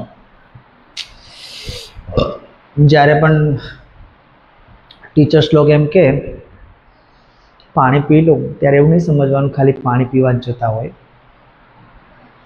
બ્રેક બનતો હોય છે એનો. તો બીજી વસ્તુ પણ એમાં ઇન્ક્લુડેડ હોય છે. સમજીએ આગળ હવે. તો હા, પ્રસંગની વાત કરતા હતા આપણે. એક્ઝામ્પલ તરીકે હું અહીંયા ટ્યુશન ક્લાસીસ ચલાવું છું, તો એ જ રીતનો એક પ્રસંગ લઈશ. હું અહીંયા એમ કહું કે મિત, તું જરા ફોન કરતો રોહનને, આજે રોહન ટ્યુશનમાં કેમ નહીં આવ્યો, ક્લાસ પર કેમ નહીં આવ્યો, શું પ્રોબ્લેમ છે એને. તો મિત કોલ કરે છે અને રોહનને, મિત રોહન સાથે વાત કરે છે, અને જ્યારે પણ કોલ ખતમ થાય છે એટલે રોહન મિત જે છે મને રિપોર્ટ કરે છે. રિપોર્ટ કરવો મતલબ મને શું કહે છે કે કારણ કહે છે, રીઝન કહે છે કે એની શું વાત થઈ. તો મિત આ રીતે વાત કરે છે કે સર, રોહણે એમ કીધું કે આજે મારે બહાર ગામ કોઈ ફંક્શન હોવાથી જવાનું છે, એટલા માટે હું આજે ક્લાસ પર નથી આવ્યો. મેં કીધું સરસ, ચલો. આ એક વે થયો રિપોર્ટ કરવાનો, આ એક રસ્તો ઓપ્શન થયું. આ પહેલું ઓપ્શન છે.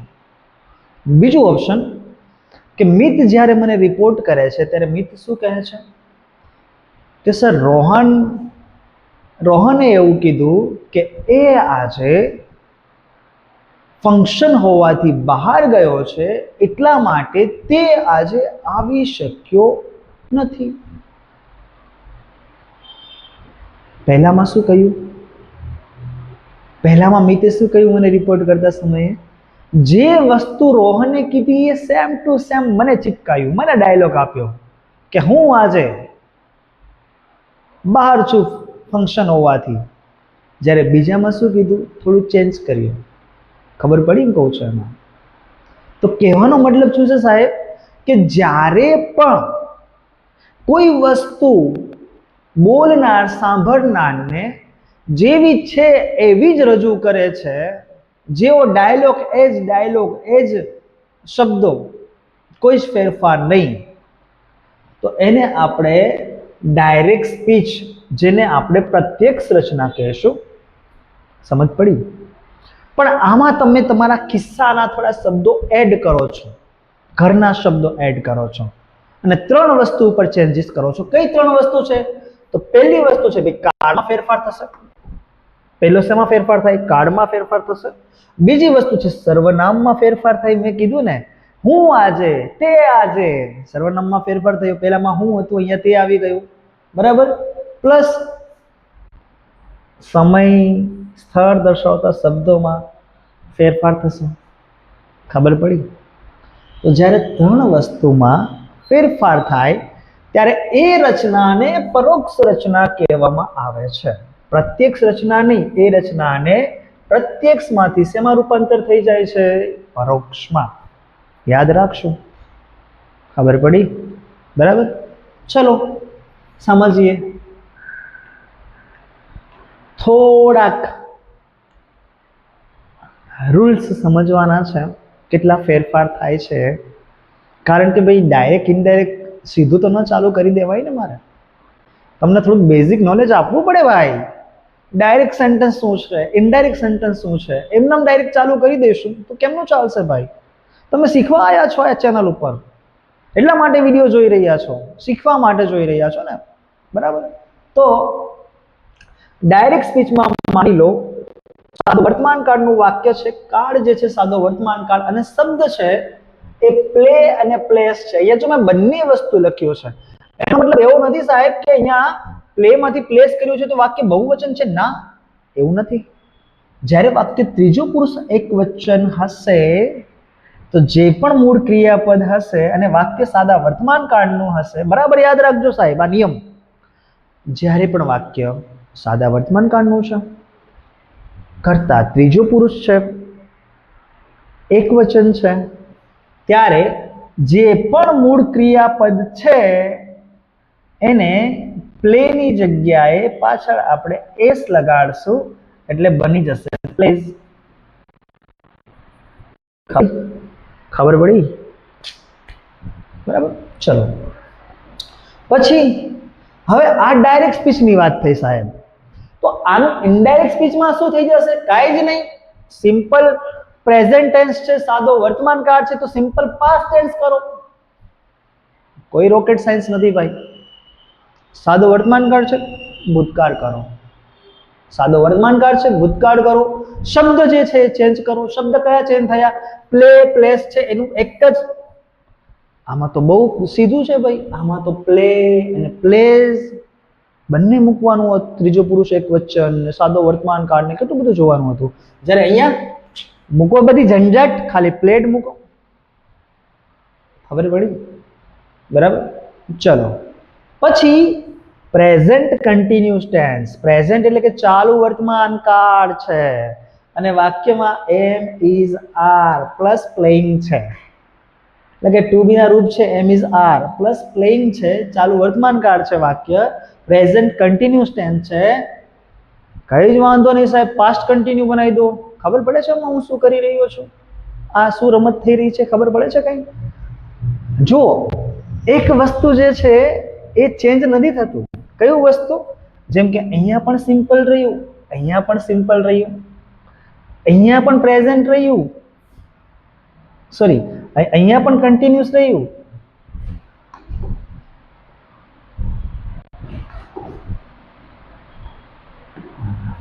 અહીંયા પણ કન્ટિન્યુઅસ રહ્યું, અહીંયા પણ કન્ટિન્યુઅસ રહ્યું. મતલબ આ જે છે એને નથી ચેન્જ કરવાનું તમારે સાહેબ, પ્લેઇંગ નું પ્લેઇંગ જ રાખવાનું છે. પણ ટુ બી ના રૂપ ચેન્જ થઈ જશે. ટુ બી નું રૂપ જે છે એમ ઇઝ આર માંથી વોઝ વેર થઈ જશે. જો એક વચન છે તો વોઝ, બહુવચન છે તો વર પણ કહેવાય એને વર. કેટલાક શબ્દો, કેટલાક બીજા જિલ્લાના શિક્ષકોને હું ક્યારેક ક્યારેક જોતો હોઉં છું, વિડીયો લેક્ચર્સ ને બધું હું બી શીખતો હોઉં છું સાહેબ. તો અને શિક્ષકને શીખવું જરૂરી જ છે. શિક્ષકને પણ ક્યારે પણ એવું ન સમજાય કે હું આ વસ્તુમાં પરફેક્ટ છું. શિક્ષક જે છે ઓલવેઝ બી અ સ્ટુડન્ટ. શિક્ષકનું એક એવું હોવું જોઈએ કે એનું માઇન્ડથી તે ઓલવેઝ બી અ સ્ટુડન્ટ, એ હંમેશા સ્ટુડન્ટ જ હોવો જોઈએ. બનવું જોઈએ, હું એવું માનું છું, બરાબર. તો ટુ બીના રૂપ જે છે એમ ઇઝ આર અને વોઝ વેર. હા, તો વાત એવી હતી કે બીજા જિલ્લાના શબ્દ શું બોલે શિક્ષક વાર, અને મેં તો એ વર ને વહુ ક્યાં એ ખબર ના પડી મને, વહુ ક્યાં વર ક્યાં, આવું પ્રોનાઉન્સિએશન કરતા હોય છે. બટ હું જે છે કાઠિયાવાડી છું એટલે અહીંયા વોઝ ને વેર યુઝ કરું છું, વેર શબ્દ યુઝ કરું છું, બરાબર. ચાલો આગળ વધીએ આપણે. તો ચાલુ વર્તમાન કાળનું શું થઈ ગયું સાહેબ? ચાલુ ભૂતકાળ. જો ચાલુનું ચાલુ રહે છે પણ વર્તમાનનું ભૂતકાળ યાદ રાખશો. અહીંયા પણ વર્તમાન કાળનું ભૂતકાળ સાદો તો સાદાનું સાદું રહ્યું. અહીંયા પ્રેઝન્ટ પરફેક્ટ છે, પૂર્ણ છે, તો પૂર્ણ વર્તમાન કાળનું પૂર્ણ ભૂતકાળ થઈ જશે સાહેબ. જેમ કે હેવ હેઝ પ્લેડ છે, હેવ હેઝ પ્લેડ છે, તો અહીંયા હેડ પ્લેડ થઈ જશે. આ તો હજી બધી રામાયણ છે સાહેબ, ઇનડાયરેક્ટ માંથી ઇનડાયરેક્ટ ફેરવવા પહેલાની આ બધી બેઝિક રૂલ્સ છે ભાઈ, આ તો સમજવા જ પડે આપણે. હજી આપણે મેઇન કોર્સ ઉપર નથી ગયા, આ તો સ્ટાર્ટર છે. કોઈ પણ જગ્યાએ જમવા જઈએ તો મેઇન કોર્સ ઉપર તૂટી પડતા પહેલા આપણે શું લઈએ? સ્ટાર્ટર લઈએ, સૂપ લઈએ, થોડું ઘણું કટક બટક કરીએ. તો હજી કટક બટક ચાલુ છે, બરાબર. તો પૂર્ણ વર્તમાન કાળ, પૂર્ણ વર્તમાન કાળમાં શબ્દ કયા આવશે? તો કે હેવ આવશે, હેઝ આવશે, અને પછી પ્લેડ આવશે, કે જે પણ છે મૂળ ક્રિયાપદ છે એનું ત્રીજું રૂપ આવશે. મૂળ ક્રિયાપદ એટલે કે V3 નું રૂપ આવશે, પાસ્ટ પાર્ટિસિપલ આવશે. આ પ્લેડ જે છે પાસ્ટ પાર્ટિસિપલ છે, V3 નું રૂપ છે. જ્યાં પણ પરફેક્ટ આવે ને, યાદ રાખો પરફેક્ટમાં હંમેશા V3 જ આવશે, પાસ્ટ પાર્ટિસિપલ જ આવે ભાઈ. પરફેક્ટ એટલે કે પૂર્ણ થઈ ગયો છે. જેમ કે એક શબ્દ છે V1 ગો, V1 છે ગો, V2 છે વેન્ટ, તો V3 થઈ ગયું ગોન. ખબર પડી? Cut cut cut, put put put, છટ છટ છટ, આવા પણ શબ્દ છે જેનું V1 પણ સરખું છે, V3 પણ સરખું છે, V2 પણ સરખું છે. Cut cut cut, put put put, છટ છટ છટ. ખબર પડી? ઓકે, ચલો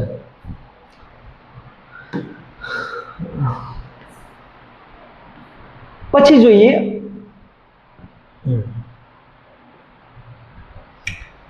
સિમ્પલ પાસ્ટ ટેન્સ છે, તો પાસ્ટ પરફેક્ટ થઈ જશે. સિમ્પલ પાસ્ટ ટેન્સ સાદો ભૂતકાળ છે તો પૂર્ણ ભૂતકાળ થઈ જશે. જેમ કે ખાલી પ્લેડ લખેલું હોય, સાદો ભૂતકાળ, આગળ એક પણ ટુ બી નું રૂપ નથી, યાદ રાખજો. તો અહીંયા આપણે એને પાસ્ટ ને પરફેક્ટ કરવા માટે હેડ યુઝ કરશું, પૂર્ણ ભૂતકાળ કરશું, પૂર્ણ ભૂતકાળ, બરાબર.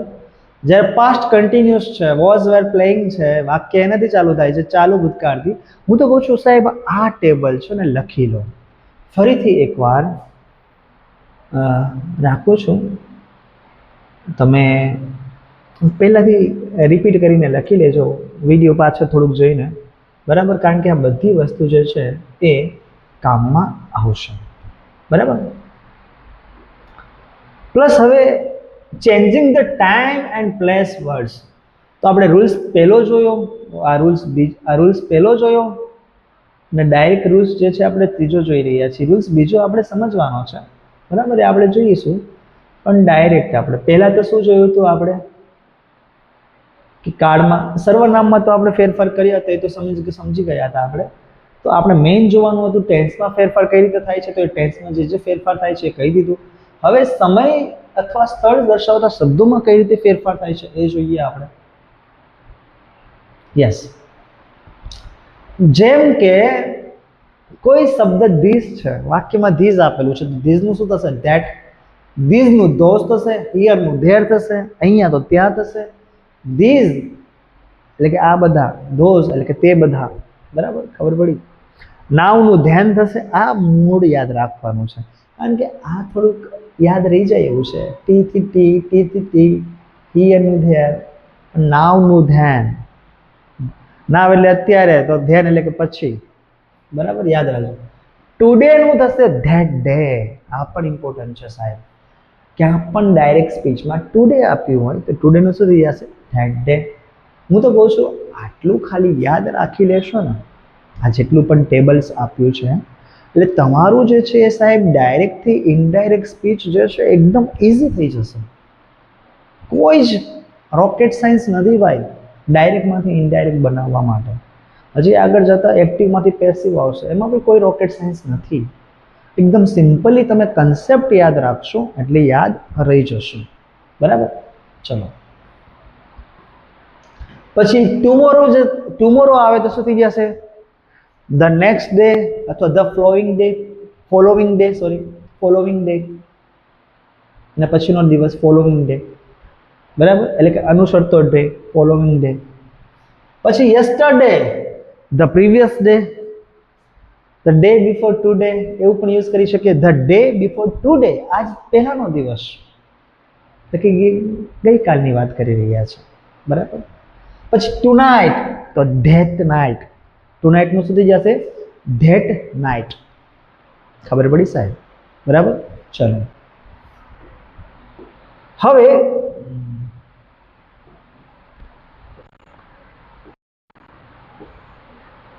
ડાયલોગ આપ્યો છે ભાઈ, અહીંયાથી સ્ટાર્ટ કરીએ છીએ આપણે.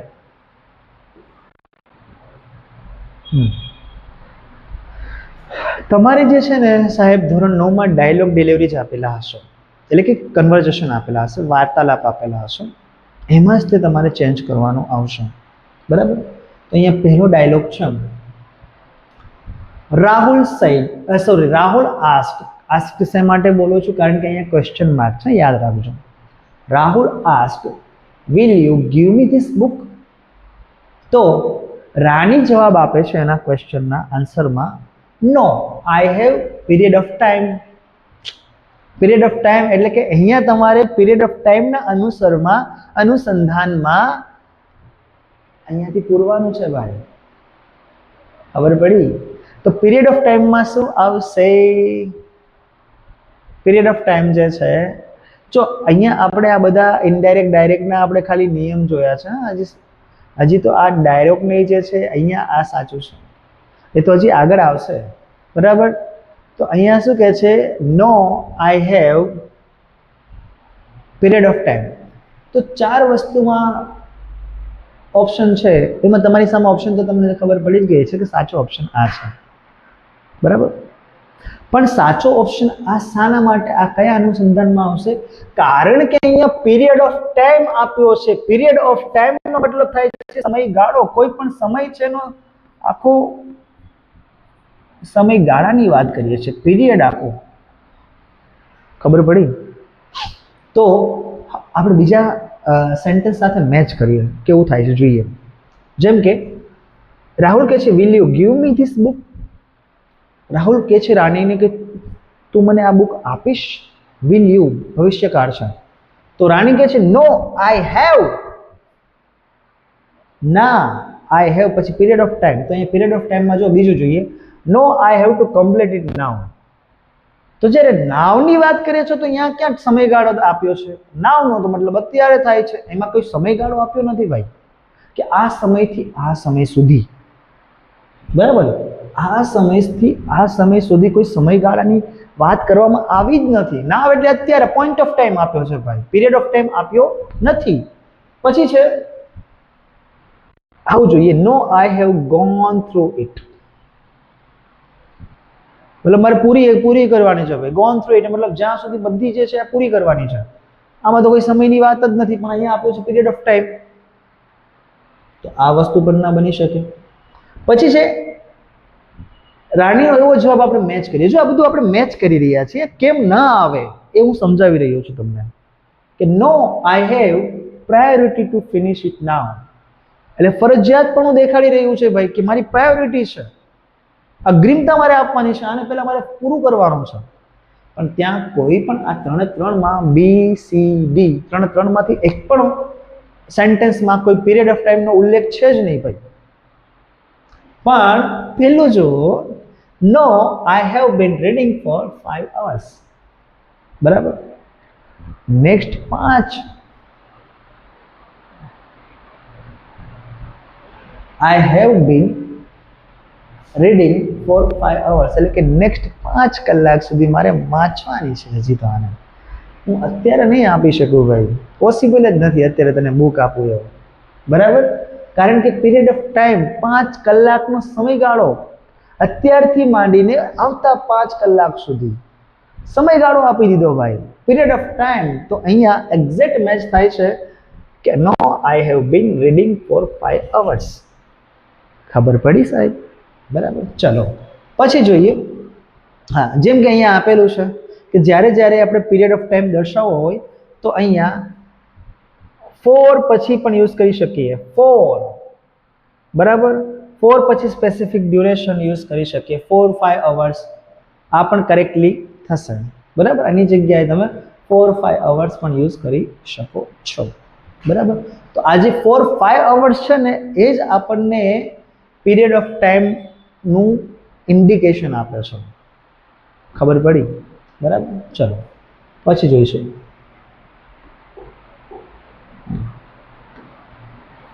બીજો ડાયલોગ છે. Teacher asked which stream will you join after SSC? Showing alternative. જાનીનો જે પણ જવાબ હશે એ કેવો હશે? અલ્ટરનેટિવ જવાબ આપી રહી છે ભાઈ, 2 ઓપ્શન વાળો જવાબ હશે, બીજું શું હોય આમાં? તો જાનવી જે પણ જવાબ આપી રહી છે 2 ઓપ્શન વાળું છે. ગોતો 2 ઓપ્શન વાળું કયું છે આમાંથી? 2 ઓપ્શન વાળું હોય તૂટી પડો. કારણ કે અલ્ટરનેટિવ આપણે જોયું હતું ને પહેલામાં જોડકામાં મેથ ફંક્શનમાં કે અલ્ટરનેટિવ નો મતલબ 2 ઓપ્શન હશે, કાં તો આ પસંદ કરીશ, કાં તો આ પસંદ કરીશ, કાં તો આમ પસંદ કરીશ, કાં તો આ પસંદ કરીશ. ખબર પડી? તો અહીંયા એ જ ઓપ્શન છે, આઈ શેલ જોઈન આઈધર કોમર્સ ઓર આર્ટ્સ. અલ્ટરનેટિવ બીજા ઓપ્શન જોવા જ નથી ને ભાઈ, મારે અલ્ટરનેટિવ પકડ્યું. અહીંયા અલ્ટરનેટિવ છે. ટીચર્સ જે છે એ શિક્ષક પૂછે છે જાનવીને વિચ સ્ટ્રીમ એટલે કે કયો ફિલ્ડ જોઈન કરશો, શેમાં કયા પ્રવાહમાં જશો, તમે કયો પ્રવાહ જોઈન કરશો? આર્ટ્સ, કોમર્સ, સાયન્સ, શેમાં જશો? બોલો બોલો બોલો. 10મા વાળાઓ જોતા હોય તો બોલો, શેમાં જવું છે? તો અહીંયા શું આપ્યું છે? આઈ શેલ જોઈન આઈધર કોમર્સ ઓર આર્ટ્સ. કાં તો હું કોમર્સ લઈશ અથવા તો આર્ટ્સ લઈશ. ખબર પડી? ચલો, અલ્ટરનેટિવમાં આઈધર ઓર પણ આવે, નાઈધર નોર પણ આવે, એ મેચ ફંક્શનમાં શીખી ગયા છે. પછી જોઈએ. Meena asked which place do you want to find? Specifying location. મનન જે છે મીના પૂછે છે તમે કયું જગ્યા શોધવાની, કઈ જગ્યા શોધવા માંગો છો? want, which place do you want to find? શોધવું, find એટલે શોધવું. તમે કઈ જગ્યા શોધવા માંગો છો? તો સ્પેસિફાઈંગ લોકેશન છે, એકદમ જગ્યાની વાત કરેલી છે ભાઈ. બરાબર. હવે અહીંયા જો આન્સર આપ્યો છે, ઉત્તરને તમે જવાબ આપો, દક્ષિણ એકવાર જોઈ લઈએ ખાલી, કેવું મજા આવશે. બરાબર. મીના શું પૂછે છે? તમે કઈ જગ્યા શોધી રહ્યા છો? બરાબર. તો મનન જે છે જે પણ જવાબ આપે છે ને, આન્સર આપે છે, એમાં સ્પેસિફાઈંગ લોકેશન એટલે કે જગ્યા વિશે માહિતી આપે છે. જ્યારે બાકીના પ્રશ્નોમાં જુઓ કેવી મજા આવે છે, જુઓ એકવાર ખાલી રમવું જ જોઈએ. તો મનન જવાબ આપે છે મોન્સૂન લાઇક એટમોસ્ફિયર. લ પેલી પૂછે છે જગ્યા, અને મનન છે એ થોડો ઘોડીનો શું કહે છે? મોન્સૂન લાઇક એટમોસ્ફિયર એટલે કે જ્યાં વાતાવરણ જે છે એ કેવું હોવું જોઈએ? એનું એટમોસ્ફિયર વરસાદ વાળું હોવું જોઈએ, જ્યાં થોડુંક વરસાદી વાતાવરણ હોય. ભાઈ જગ્યાનું પૂછવું છે, સ્પેસિફાઈડ લોકેશન આપને. ભાઈ મોન્સૂનનું વેધર ઉપર ક્યાં જતું રહેવાનું છે? અહીંયા તો વેધરની વાત કરવામાં આવે છે, ડિસ્ક્રાઇબ ધ વેધરની વાત કરવામાં આવે છે. બરાબર. પછી I will go to school. લે આ એક્શન ઉપર પહોંચી ગયો. તમે ભાઈ જગ્યાનું પૂછ્યું છે, સ્પેસિફાઈડ લોકેશન આપ. કઈ જગ્યાએ છે એ લોકેશનનું નામ આપ. આ તો કે સ્કૂલ, હવે સ્કૂલ ક્યાં છે એ શું ખબર? અહીંયા કઈ સ્કૂલમાં એડ્રેસ બેડ્રેસ કઈ આવ્યું છે? નામમાં આવ્યું છે કઈ સ્કૂલની વાત કરે છે? નથી. બરાબર. પછી which place do you want to find? ફરીથી મીના પૂછે છે, ફરીથી મનન ફરીથી જવાબ આપે છે I am able to visit it. લે તમે પૂછો મીના એવું જવાબ આપે કે કયા પ્લેસ પર તમારે જવું છે, તો સામે જવાબ આપો આઈ એમ એબલ ટુ વિઝિટ, મારી શક્યતાઓ પ્રમાણે. એટલે ભાઈ તમને પ્લેસનું નામ આપો, તમારે ત્યાં પોસિબિલિટી કે એબિલિટી નથી દેખાડવાની કે આઈ એમ એબલ ટુ વિઝિટ, હું ત્યાં મુલાકાત લઈ શકું છું, પણ ક્યાં? આઈ એમ એબલ ટુ વિઝિટ મતલબ હું જ્યાં લઈ શકું છું મુલાકાત, કઈ જગ્યાએ? કોઈ જગ્યા નથી. તો જ્યારે અહીંયા સ્પેસિફાઈંગ લોકેશન છે તો અહીંયા પહેલું જ ઓપ્શન જો સાપુતારા, આ famous hill station in Dang district, એટલે કે સાપુતારા જે એકદમ પ્રખ્યાત હિલ સ્ટેશન છે, જે ક્યાં આવેલું છે? ડાંગ જિલ્લામાં આવેલું છે. ખબર પડી? બરાબર. ચલો, જો સ્પેસિફાઈંગ લોકેશન હોય એનો મતલબ શું છે કે required the giving the exact geographical identity of place, એટલે કે એ જે લોકેશન છે તેની જીઓગ્રાફિકલ એટલે કે એનું જે જગ્યાનું મહત્વ કેટલું છે ભૂગોળની દ્રષ્ટિએ, એની આઈડેન્ટિટી ઓળખ શું છે એ જવાબ આપવાનો હોય તમારે. ખબર પડી? ના કે પછી તમે આડા આડા જવાબ આપો કે મારે સ્કૂલમાં જવું છે, મને તો ભાઈ વરસાદી વાતાવરણ, ભાઈ વેધર બેધર નહીં દેવાનું ભાઈ આપણે. ચલો પછી જોઈએ, how long will it take to reach the station. પ્રશ્ન પૂછ્યો છે ભાઈ કે સ્ટેશન પહોંચવામાં કેટલો સમય લાગશે, સ્ટેશન પહોંચવામાં કેટલો સમય લાગશે. નીતાએ પૂછ્યું છે પપ્પાને ભાઈ, ને પપ્પા જે પણ જવાબ આપે છે સ્પેસિફાઈંગ ટાઈમ આપે છે ભાઈ, સમય આપે છે. સ્પેસિફાઈંગ શું આપે છે? ટાઈમ આપી રહ્યા છે. બરાબર. જો આમાં થોડા કોઈ પ્રશ્ન આડાવડા હોય પણ તમારે જોઈ લેવાનું. હા, બરાબર. તો અહીંયા જવાબ જે છે, જે પણ જવાબ બને એમાં ટાઈમનો ઉલ્લેખ થવો જોઈએ. બરાબર. કે how long it will take to reach the station. Nita પૂછે છે કે પપ્પા હજી સ્ટેશન પહોંચવામાં કેટલો સમય લાગશે, કેટલો સમય લેશે હજી આપણે સ્ટેશન પહોંચવામાં કેટલો સમય લાગશે આપણને. ફાધરના આન્સર જુઓ, સ્પેસિફાઈંગ લોકેશન. બરાબર. બે આવશે ભાઈ, બે ઓપ્શનમાં જો અહીંયા તમે ચોથો ને પાંચમો ક્વેશ્ચનમાં બંનેમાં સ્પેસિફાઈંગ ટાઈમ હોય, સ્પેસિફાઈંગ ટાઈમ હોય તો અહીંયા બંનેમાં તમે જો ફાધર જ્યારે પૂછે છે પ્રિયાને બીજામાં, બંને જો બંને સરખા છે એટલે બંને લઈ લીધા છે. તો જ્યારે ચોથામાં જો ટાઈમ આપે છે તો ટાઈમ જ આપવો પડે. અહીંયા ફાર, બીજા ઓપ્શન એવા છે કે ત્યાં ફાર છે, દૂર છે, નજીક છે, એવા ઓપ્શન ન ચાલે ભાઈ. તમારે સ્પેસિફાઈંગ શું આપવાનું છે? ટાઈમ આપવાનો છે. તો ટાઈમ આપો. જ્યારે અહીંયા બીજો ક્વેશ્ચન જો how long it will take two finish your homework, તો અહીં સ્પેસિફિક ટાઈમ, જેમ કે અહીંયા જવાબ આપે છે પપ્પા 15 મિનિટ્સ. નીતા પૂછે છે કે ભાઈ સ્ટેશન પહોંચવામાં કેટલો સમય લાગશે, તો જવાબ આપે છે ફાધર 15 મિનિટ થશે બેટા. જ્યારે અહીંયા ફાધર એની દીકરીને પૂછી રહ્યા છે કે બેટા તારું હોમવર્ક ખતમ થવામાં કેટલો સમય લાગશે, ત્યારે દીકરી શું જવાબ આપે છે? 1 hour, 1 કલાક લાગશે પપ્પા. એટલે અહીંયા સ્પેસિફાઈંગ ટાઈમ હોય ત્યાં એક્ઝેક્ટ ટાઈમ જે છે એ આવશે, ડ્યુરેશન આવશે. કહેવાનો મતલબ ડ્યુરેશન 15 મિનિટ્સ સમયગાળો, અત્યારથી માંડીને 15 મિનિટ સુધી ગણી લો તમે પપ્પા. અહીંયા પણ અત્યારથી માંડીને કલાક સુધીનો સમય ગણી લો તમે, અંદાજો લગાવી લો પપ્પા, 60 મિનિટ જેવું લાગશે. ખબર પડી? બરાબર. ચલો પછીનું જોઈએ.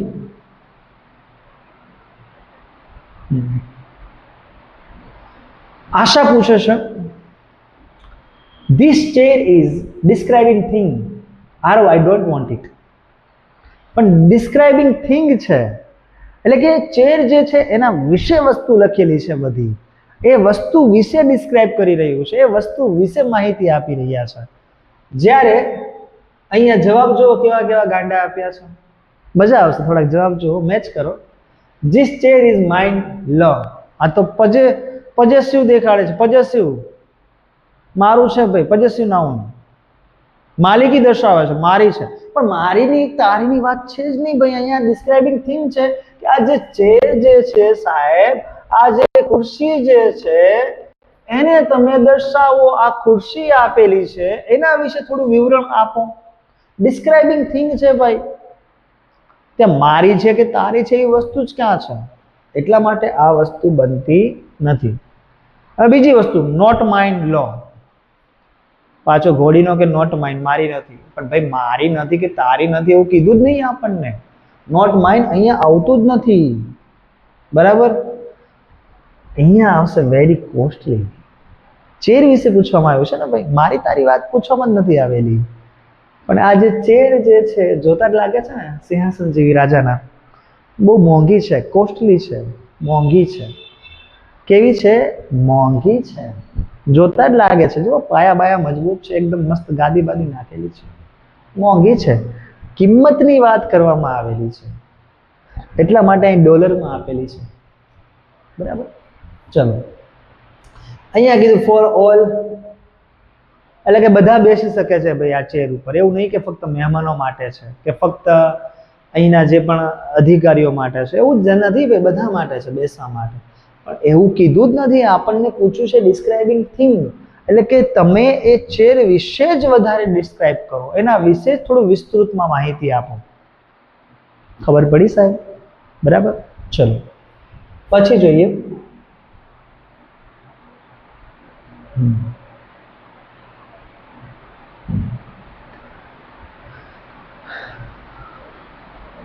હા, કેવિન પૂછી રહ્યો છે, excuse me, Kevin asked, excuse me, can you tell me where the post office is? અને ફ્રૂટ સેલર જે ફળનો વેપારી છે એ ઇન્ફોર્મેશન આપી રહ્યો છે કે ભાઈ કોઈ આપણને કોઈ જગ્યાએ જઈએ, આપણે જે જગ્યાએ આપણે કોઈ દિવસ ગયા ના હોય, પહેલી વાર ગયા હોય ને આપણે કોઈને ત્યાં રિક્ષાવાળાને કે કોઈ પણ ત્યાં ઓટોવાળા હોય, કોઈ પણ ત્યાં દુકાનવાળાને પૂછીએ કે ભાઈ excuse me, can you tell me where the post office is? આપણે હાથમાં ચબરકી હોય, જો આ મને એડ્રેસ કહેશો કઈ જગ્યાએ આપેલું છે? તો આપણને કહેશે ને પેલો જે દુકાનવાળો હશે, જે રિક્ષાવાળો હશે કે XYZ કોઈ પણ હશે, અહીંયા આપેલો છે ફ્રૂટ સેલર એટલે કે ફળવાળો જે છે એ શું કહે છે? હાથમાં પકડી, હા અહીંયાથી આમ જવાનું, આ જગ્યાએ છે, આની સામે છે, અહીંયાથી આમ જાઓ. તો એવું જ હોવું જોઈએ ને ભાઈ, એવું જ હોવું જોઈએ. બરાબર, એવો જ જવાબ હોવો જોઈએ ગિવિંગ ઇન્ફોર્મેશન પ્રમાણે. તો એટલે કે માહિતી આપી રહ્યો છે, હકારાત્મક જવાબ આપે છે, પોઝિટિવ જવાબ આપે છે ફ્રૂટ સેલર. ગિવિંગ ઇન્ફોર્મેશન, જો નોટ ગિવિંગ ઇન્ફોર્મેશન હોત તો જવાબ નથી આપતો, એનો મતલબ એવું થાત ભાઈ. પણ અહીંયા ગિવિંગ ઇન્ફોર્મેશન મતલબ જવાબ આપે છે. હવે શું જવાબ આપે છે? તો દુકાનદારનો ગિવિંગ ઇન્ફોર્મેશન પ્રમાણે જવાબ શું હોવો જોઈએ એ અહીંયા 4 માંથી પકડવાનું છે તમારે. તો પેલો, late me see the map. તો શું દુકાનદાર પહેલા એમ કહેશે, કેવિન પૂછે કે પોસ્ટ ઓફિસ ક્યાં આવી છે, ઓલો દુકાનદાર કે મને પહેલા નકશો જોવા દો. ભાઈ નકશા બક્ષા જોવાની ક્યાં વાત છે, માહિતી આપને ભાઈ. નકશો જોવા દો એમાં આનો જે જવાબ ક્યાં મળે છે કેવિનનો? કેવિનને મળે છે એક્ઝેક્ટ જવાબ? નથી મળતો. તો આ આપણો પ્રશ્ન બનતો જ નથી ભાઈ. તો આ જે છે એ આપણો પ્રશ્ન નથી. જ્યારે અહીંયા જો આપેલું છે પોસ્ટ ઓફિસ છે, કઈ જગ્યાએ આવેલી છે, અહીંયા મસ્ત ચિત્રમાં આપેલું છે. ખબર પડી? મસ્ત ચિત્ર પણ આપેલું છે જો. તો તમે જો આ મટીરિયલ કેટલું વ્યવસ્થિત બનાવ્યું છે. આ મટીરિયલ બનાવવા માટે કેટલો ટાઈમ લાગે છે, ખબર પડી? અને આ મટીરિયલ કલરફુલ બનાવવા માટે અને આ રીતે બધું એટલા માટે બનાવી રહ્યા છે કે તમને આ વસ્તુનો જવાબ પણ ખબર પડે, સાથે સાથે એક્સપ્લેનેશન પણ ખબર પડે, કારણ કે તમારો કોન્સેપ્ટ ક્લિયર થાય. ના કે તમારે હવે જો અહીંયાથી આ સમજી લેશો ને તો તમારે ગોખવાની જરૂર નહીં પડે આ વસ્તુની. ગોખ્યા વગર જ તમને આવડી જશે. બરાબર, ચલો બીજું જોઈએ. આમાં આગળ વધીએ. તો let me see the map, તો આ વસ્તુ બને જ નહીં જવાબ. આ do not know the place, પણ અહીંયા તો કીધું છે ગિવિંગ ઇન્ફોર્મેશન. અહીંયા ક્યાં એવું કીધું છે નોટ ગિવિંગ ઇન્ફોર્મેશન? તો આ વસ્તુ પણ આવતી નથી જવાબમાં. ત્રીજી જવાબ જોઈએ. It is right opposite the tower clock, exact right opposite, એટલે કે અહીંયાથી આ બાજુ રાઈટ ઓપોઝિટ, અહીંયા બાજુ હશે કે ફ્રૂટ સેલર. બરાબર, રાઈટ ઓપોઝિટ ફ્રૂટ સેલર અહીંયા છે અને અહીંયાથી right opposite to tower clock, tower ક્લોકની એક્ઝેક્ટ સામે છે. તો આ આપણો જવાબ છે. જો અહીંયા જુઓ ગાંડો, આઈ એમ અનફેમિલિયર વિથ ધીસ એરિયા. મતલબ હું આ એરિયાથી પરિચિત નથી, દુકાનદાર એવો ફૂડ સેલર એવો જવાબ આપે છે. પણ ના, અહીંયા તો તમને ચોખ્ખું કીધું છે, સ્પષ્ટપણે કીધું છે કે ગિવિંગ ઇન્ફોર્મેશન, મતલબ દુકાન જે ફૂડ સેલર છે જવાબ આપી રહ્યો છે ભાઈ કેવિનને. બરાબર, ખબર પડી? ચલો આગળ વધીએ. તો અહીંયા આપણને થોડુંક ફરીથી એકવાર ક્વિક રિવિઝન કરી લઈએ. જ્યારે પીરિયડ ઓફ ટાઈમ પૂછવામાં આપેલો હોય ત્યારે પીરિયડ ઓફ ટાઈમ ક્યાંથી શરૂઆત થતો હોય? 4 પ્લસ અવર્સ પણ આવી શકે, કલાકો પણ આવી શકે, દિવસો પણ આવી શકે અને વર્ષો પણ આવી શકે. એને કહેવાય પીરિયડ ઓફ ટાઈમ. જ્યારે પણ પીરિયડ ઓફ ટાઈમ પૂછવામાં આવેલો હોય, સામેના ઓપ્શનમાં તમારે જોઈ લેવાનું કે આવું 4 પ્લસ કલાકો આપી છે, દિવસો આપેલા છે કે યર્સ આપેલા છે. એ તમારો સાચો જવાબ. જ્યારે સોલ્વિંગ અલ્ટરનેટિવ પૂછવામાં આવે છે ત્યારે તમારે જોવાનું કે આઈધર ઓર વાળું કોઈ ઓપ્શન છે, નાઈધર નોર વાળું કોઈ ઓપ્શન છે. તમારો જવાબ એ જ બનશે. અલ્ટરનેટિવ મતલબ બે ઓપ્શન, બે માંથી એક. જ્યારે સ્પેસિફાઈડ લોકેશન પૂછવામાં આવે છે તો exact name of the place, જગ્યાનું નામ આપવામાં આવ્યું હશે અથવા મેપ લોકેશન આપવામાં આવેલું હશે. ખબર પડી? પ્લસ સ્પેસિફાઈંગ ટાઈમ પૂછવામાં આવે છે ત્યારે એક્ઝેક્ટ ડ્યુરેશન આપેલી હશે, એટલે કે સમયગાળો આપ્યો હશે, મિનિટ્સમાં, કલાકોમાં અથવા હાઉ લોંગ, કેટલો સમય લાગશે એવું પણ આપેલું હશે. બરાબર. પછી ડિસ્ક્રાઇબિંગ થિંગ પૂછવામાં આવેલી હશે તો એડજેક્ટિવ એટલે કે જે પણ વસ્તુ છે એ મોંઘી છે, સસ્તી છે, વિશેષણ આપવામાં આવ્યું છે. ટોલ છે, મોટી છે, નાની છે, બરાબર, બ્યુટીફુલ છે એટલે કે સુંદર છે, હેવી છે, ભારે છે. ડિફાઇનિંગ એન્ડ ઓબ્જેક્ટ, ડિફાઇનિંગ મતલબ એ ઓબ્જેક્ટ જે છે, જે વસ્તુ જે છે એને ડિફાઇન કરવામાં આવી હશે વિશેષણ સાથે. તો એ વસ્તુમાં વિશેષણ હશે ને હશે.